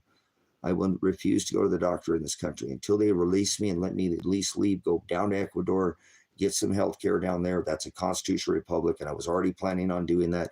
I already had the passport. I already said I was going. Now I can't even get my passport. I can't even get my passport, guys. And this guy's got my passport, got my daughter, got my son, got my 40 pounds of silver. I could retire, disappear. Instead, they're holding me here. And they're not letting me leave. And they have stripped me with every right except for my First Amendment. So I have to speak up. It's the only way I know to protect my son. And I can't. I've done every single thing that I possibly could. I've called other attorneys. The case is too big. In cases, they can't touch it because this other attorney will not unassign himself from the case. I had already that issue before with the other attorney. Once he signed on to the case, he said, I can't take this case.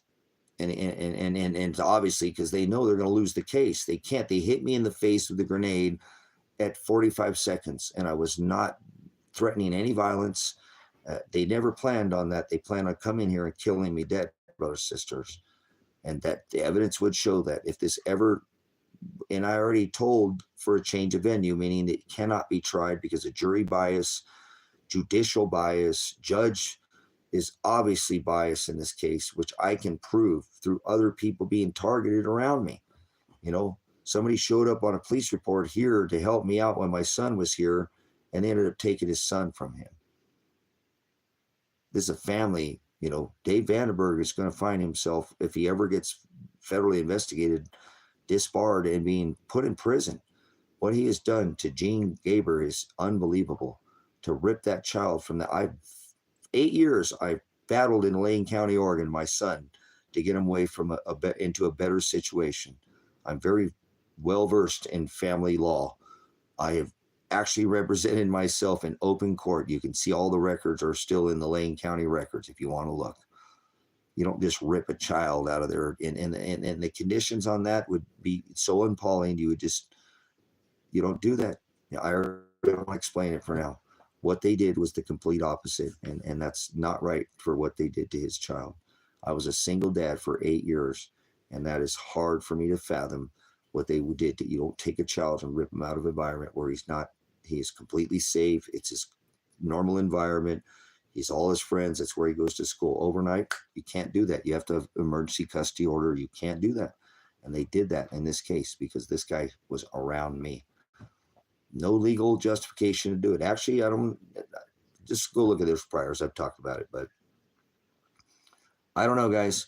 I'm not sure what to do here in this case, because if you have a son, and I'm already facing 6 felonies, I don't have a weapon, so I can't go hurt anybody. I'm not threatened to hurt anybody, but I can't just sit here day in and day out, do this ministry, knowing that my son. Now remember, when I thought he was missing and he was there, that was kind of a different element. That's why I was live streaming. Elijah, are you okay? So if somebody knew anything that I could get some kind of lead. But then I told them, the cops, where my son was at. I caught 2 felonies for calling out the cops. Menacing the police is a 5-year prison sentence.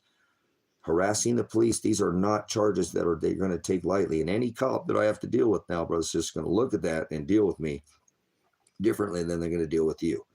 My other charges is hindering a cop and interfering with the cop. So all my charges are against them, because they're trying to prosecute my son when I have all the evidence. And he not only did this probation once, but twice. Twice he did it. And he never should have done it the second time. And they still try to throw him in prison. And he still had time left to do it. At 45 months, he had until month 48, and they still didn't care. They still just issued what is called a downward departure, revoked his probation, and issued a warrant for his arrest. It's insane. That was totally illegal. And that's why I stated and said, no, you're not going to do that. You're not. You can't do that. That's not even legal. You already threw him in jail once at month 42 when he'd already done it once. You just won't even look into to any of his evidence that he did it. And then you made him do it again, and he did it again. And now you're saying he didn't do this. Stop. You're targeting me. You're pissed off at me, and you're messing with him to get to me. And that's why I know now that my son is involved somehow, not by his own will, that somebody has grabbed him up, which I think Marshall Radonich off Wolf Creek, off Mount Creek. If you know anybody in that area, my son is missing, and so is my daughter. And if this man has my son and killed my son or has him kidnapped, I need somebody to help him. I've tried everything I can do legally. I can't get a passport. I can't leave the country, seek asylum, and try to have some other country come in and help me. I've streamed for thousands of hours on this same subject, brothers and sisters, over and over and over again, and I would leave the country, but I can't even get my passport. I don't know what else to do as a dad other than to continue to try to keep this First Amendment alive until they come shoot me again. And they already tear gassed me, so I don't know how much longer my lungs can take this. I literally last night at 3:00 in the morning, woke up from a sleep, thought that I was drowning. I mean, I had so much fluid in my lungs from breathing those 5 tear gas canisters, which they never should have shot a second one. I even know when this attorney, Paul Palmer, looked at, he was just absolutely, you should have seen his face. Every time they lobbed another tear gas canister in here, so I'm not in the right way. I can't sit here as a dad and know my son is missing and know where he might be, and not just let him sit there, be possibly dead. And if, Elijah's a man, and that's one thing, but it's my daughter too, okay? It's not just my son, but it is his wife. They're not legally married, but they've been together for 5 or 6 years. She is my daughter. And I know, she's a good woman, and they make a good couple, and they sit down, they read the word together. They're quiet. He's never gotten any trouble. They live right next to somebody, and they've never had a noise complaint. I mean, you could fart and smell it next door neighbor in a nice town. It's really nice. And they just, she works a full-time job. He fixes cars. He did nothing Everything they've asked this man to do, he has done, and then times two, and they're still trying to put him in prison. So I've got to advocate for my son. You know what I'm saying? To try to get some other country to come in and help me, because this country has stripped me of every right. I don't have a Second Amendment right. They have violated my Fourth Amendment right, my 12th, my 6th, my 14th, every cruel and unusual punishment, every. No, it's not a manic episode, you dumb idiot. Your son didn't get kidnapped and you're shot. And did your son get shot? Get out of here. Go on. I'm standing for the right of the people too. So what would you do if you were a parent in this case? Would you just turn your cheek and hope the courts do the system? This attorney just quit, which means they're going to have to put me back in a pool, and it could be another 6 months before they get me. Am I supposed to just sit there every day and act like my son's okay? He's looking over his shoulder right now because he supposedly ran from a trial. Imagine if you burned your bridge. You say, fuck it, man, I'm not going to go to prison. Don't you think you get a hold of me? You dumb fuck, Dad. You got me more trouble. I hate you, fucking Dad. Hurry up, Dad. I sent a third message through somebody. We got nicknames that I know that I've called him that nobody would know, that he could get through the grapevine, if you will, even risking that third-party contact. I didn't trust the court system. I tried to get him not to kick it into the court system. They're the one who brought the SWAT team out here. I had all the evidence. I did the live streaming. I made hundreds of phone calls. I had people on this live stream calling from all over the world. So I don't trust the courts at all. Absolutely not. So I am very concerned for my son's well-being, brothers, sisters. And why would I call the sheriff and them know where he's at and then not go get him when they got a warrant for his arrest? That don't make no sense. That doesn't make any sense at all. Why wouldn't he even contact me? Like you said, he's going to burn his bridge, right? Fuck it. I'm going to prison for 10 years. Why would he care about a no contact order? It doesn't make sense. It doesn't make any sense. None of it makes any sense. Actually, why would he go missing in September? And then why would they even give me a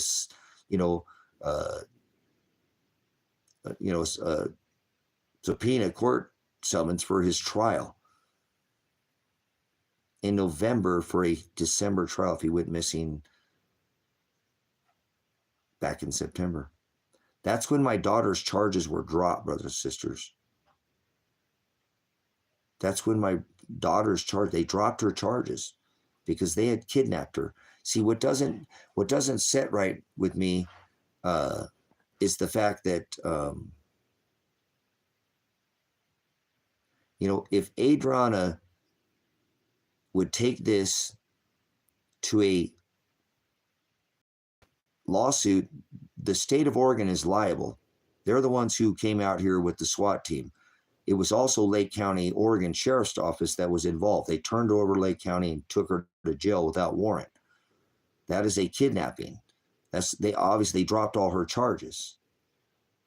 So if they dropped all her charges in September, she should have already had a lawsuit and they would have to settle it, and she would have at least $50 to $100 million. And she shouldn't be struggling right now, but yet was she locked in a fucking cave, dead somewhere, and they won't do anything about it?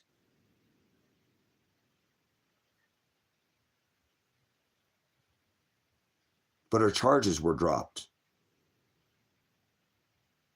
Does that make sense? They dropped the charges in September.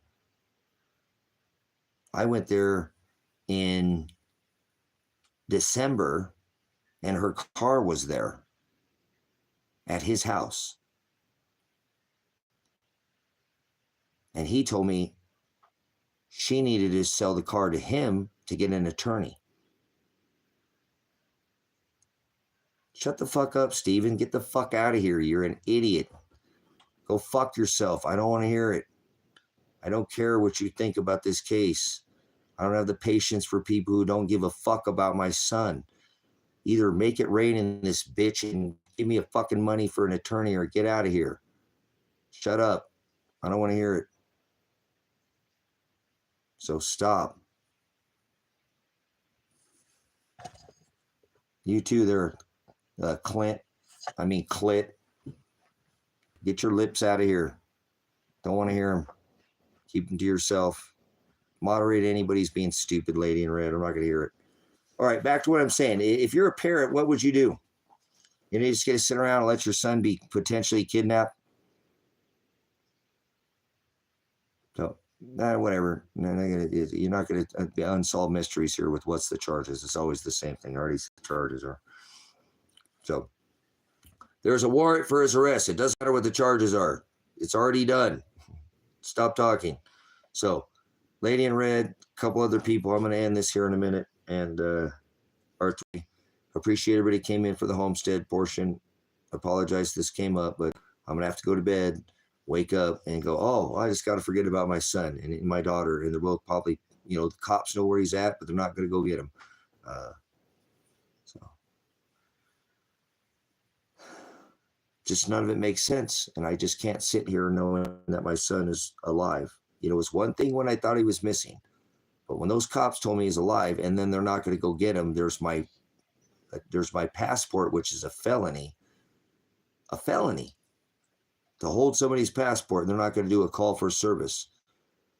And 40 pounds of silver, brothers and sisters, that, is my retirement. I don't have a retirement. I don't get Social Security. I don't get disability. I don't get any money from the military. I don't have an income like that. So every penny I put into that precious metals is taken away from, at the time of the price of the precious metals. Look at them now. I mean, they nearly doubled since he took them from me. And I don't think he ever even took the gold and bailed my son out. I think he took and had enough cash and he kept it all. And that's why I said, I bet you if they went to his house, they would still find those gold pieces that I had bought a tenth out at a time, because my son was so blown away that I had gold. You know what I'm saying? Shut the fuck up, crew. You sound like Steven. I'm not afraid of speaking about the fucking case. Come on, feds. Come on, CIA. Come on, Department of Jackasses. Get off your fucking ass, feds, and do something about this case, you fucking pricks.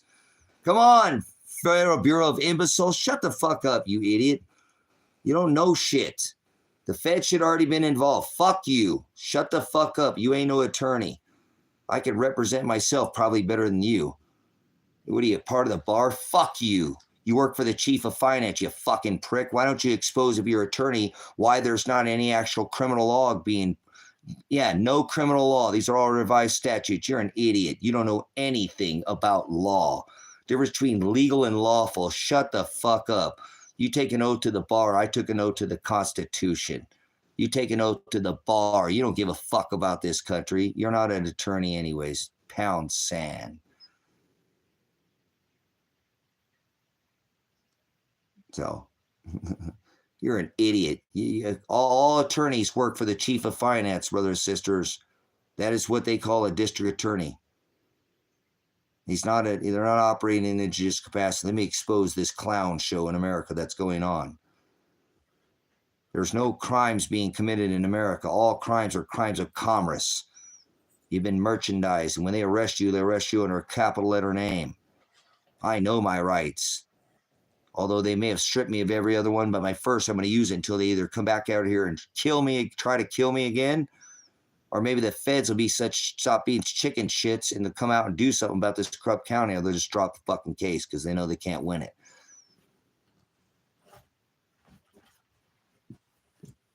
Rexy, why don't you get the hell out of here? You're stupid. All you ever do is put the same thing. You're like a fucking android. You've been programmed. Don't ever come back to this channel again. So that's right. It's your straw man. Somebody knows what they're talking about in here. So I'm not a corporation. I was never arrested under a capital letter name. I actually, in open court, already subrogated my merchant number, took over power of attorney of that capital letter Tracy Werner that they don't have on their paperwork because, again, I told them I am apocalypse. I am revelation.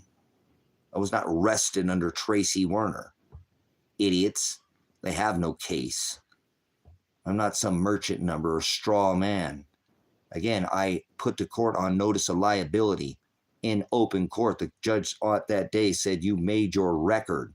So it's on record that I put the court on notice of liability for all property, punitive, and physical damages, and told Clerk Vandenberg, you're just a clerk.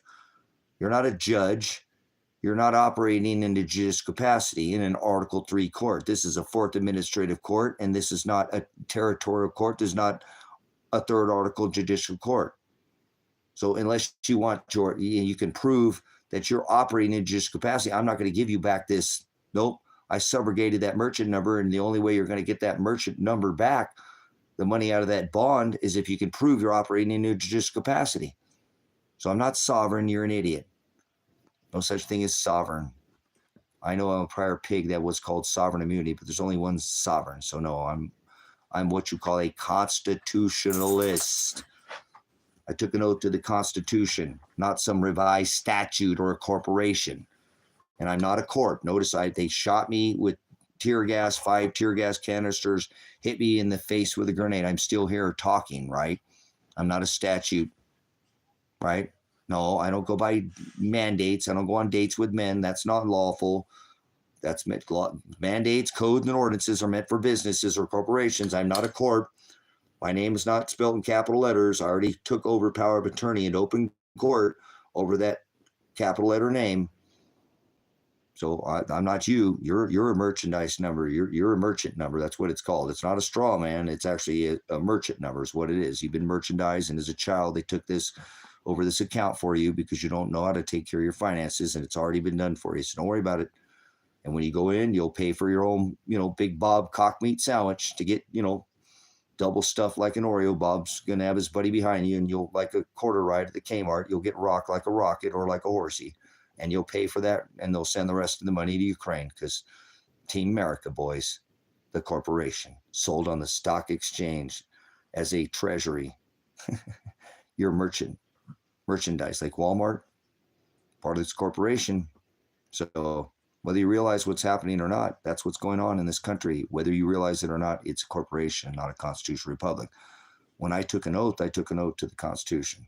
Not the country, not the flag, but the right of the people, the constitutional right. So there ain't very many people like me left on this rock here in these Americas that are divided. There's no two states that are actually, I'm American. And again, if I could leave this country, I would, because I could try to get another country to help my son. This country has failed both me and my son. They've actually stripped me of every right, except for my First Amendment right to freedom of speech. So I'm going to use it until they come out here and try to kill me again every night. I will go to bed. Is it going to be another night they're going to come out here and do it again? I mean, I don't have any weapons. I only had 2, and I didn't grab for any weapons, and they still shot me. Still shot my son when his hands was in the air and kidnapped my daughter. So what makes you think they're going to be nice the next time they have an encounter with me? So, and I'm not threatening to hurt anybody, right? I told them they came back here after they already came here and assaulted me. I have to protect my animals. I would have no choice but to protect myself. Under the Fourth Amendment, I have that right under Title 18, the original revised statutes. The original statutes, not revised statutes. See, a statute and a revised statute are 2 different things. Criminal statute and criminal code are 2 different things. So I know this constitutional right. I know there's only one Article 3 court in this whole corporation. And unless they try to charge me in that particular court, these are all administrative. So they're not even operating in a judicial capacity. Too bad, so sad. Sucks to be these stupid pigs. But that doesn't stop them from doing what they're going to do. Maybe I'll end the rest of my life in jail. So what? Jimmy Crackhorn. I'm not sealed under the law by fate. I'm destined, predestined. It was already chosen. My fate is not sealed by the law. I'm not under the law. Not saying that I'm not under these, judges. It's all corporation. So whatever they do to me, they do to me.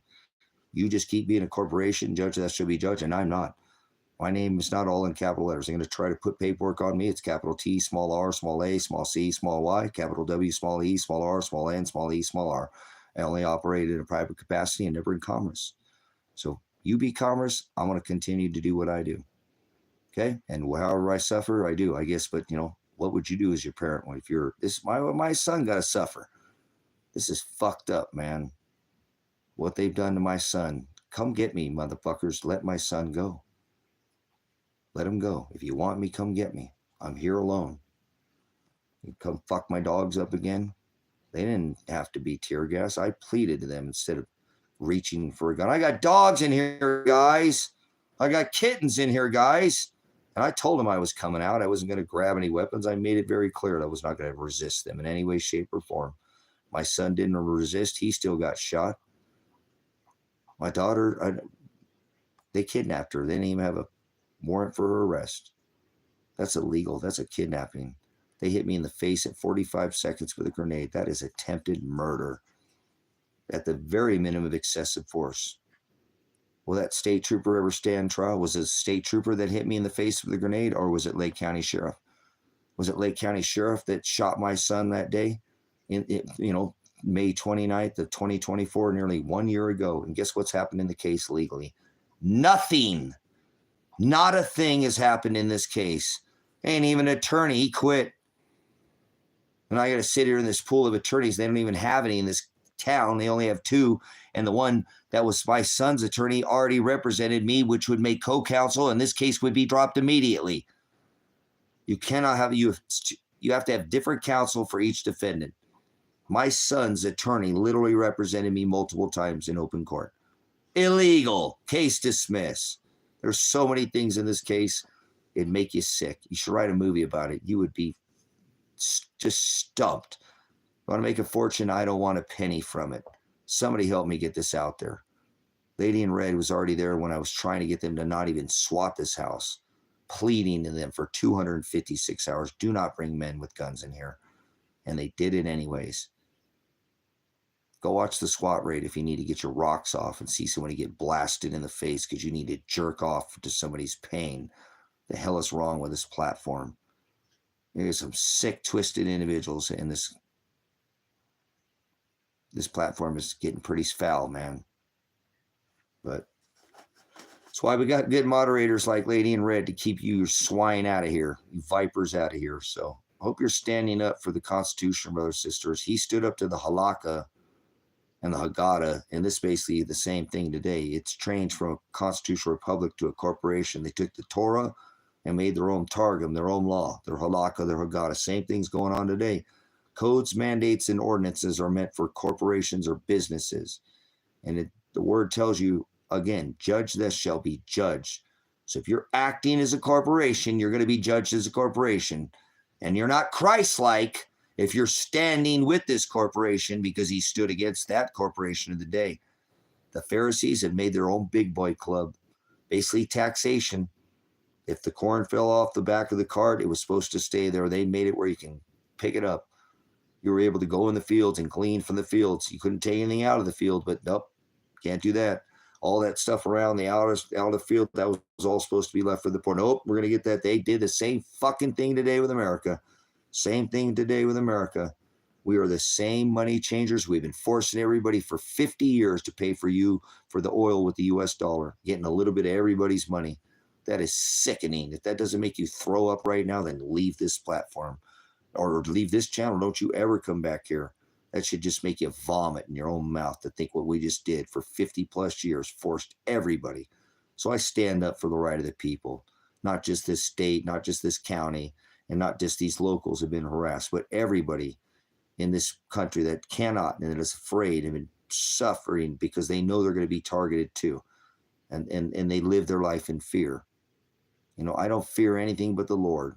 That's it. I fear no man. They gave me their best. Bring it again. Whatever. Father will protect me. I'm already suffering. What are you going to do? Kill me? Put me out of my misery? I only care about my animals, guys. I mean, I care about you, the ministry, but man, these dogs should never have to suffer. I had baby kittens in here, guys, little baby kittens, and they tossed 5 tear gas canisters. These dogs had to live in here with that 14 days before they let me out of jail. What an apostate nation I live in to treat a veteran like myself and just a dad trying to stand up for his son. So I don't know what to do. I'm not going to go crazy, but I'm telling you, it's hard to get up every day and not go look for my son. I've already got 6 felonies. I mean, what do I got to lose here? I'm not plotting anything. I'm not saying that. But what the hell do I do? I can't sit here and just act like he's okay when I know he's looking over his fucking shoulder, if not, at the very minimum. And I don't want that for him. I have the evidence. I already came this far. What do I do? Anyone? You got any suggestions? Because, man, this is just, it's getting to be, 2 days. Since it's been 1 whole year and nothing legally has been done on this case. It just can't let it sit and rest like this. They're not going to do anything. They're just going to keep putting it off. What's your question? Everybody in red? I better go, guys. I'm not getting any response. I hope somebody can hear, could give me some kind of sound. Not legal advice like these dummies. Oh, the guy working for the lawyer. Get out of here. I rebuke lawyers. They all work for the bar, whether they're a public pretender or one you pay $1 million for. They still work for the bar. And they all work for the chief of finance. It all works around the district attorney.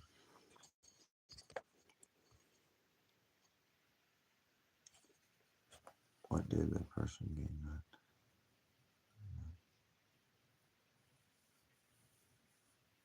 I don't know. I don't know. Like I said, it's the silver, it's Elijah, it's the whole thing. And why would the cops know right there alone on the passport, that is a felony, federal offense, and a federal offense. Josephine County should have contacted the feds and say, hey, this guy has this guy's passport. We think, it doesn't make any sense. If this is where Elijah's at and they have him on camera, why would they not follow him when they have a 7-year prison sentence? At the minimum. Those are for his old charges. Not even include this whole one where I wouldn't let him stop the vehicle with a supposed eluding charge. There's probably at least another few years because he's already got a prior. You're looking at probably 10 years. 10 years. And they do not go get him with a warrant. Something is terribly wrong. And I'm not just going to sit there and put this to rest. So I appreciate it. Like I said, stop your movements or you'll identify yourself. I know you're not talking to me. I'm not worried about identifying me. No. They know who I am. I'm not trying to have any anonymity. So maybe I got an alias or something after starting my life of crime at 50 years old or something. But okay. Thanks for listening to me. But that's where I'm at in my life. I can't seem to get this out of my head when I know my son could be sitting in a fucking cave somewhere, tied up or somehow held for ransom, and he can't move, and do what he should be doing in his life. He already did everything he should have done. Adriana too should never be involved in this. So thanks for your ear tonight. Just thought I'd run this by you and see if anybody had any idea on what would you do if you were a parent. I'm really starting to have some issues with my lungs up. I better get off here because I can tell they're starting to fill up with fluid. It happens at the end of the night. It happens in the morning. So I better go. I appreciate it. And I will, I'll see you again when I do another live stream. Leave a comment. Nobody's been leaving any comments after the videos, but that's all right. Whatever's meant to be is meant to be.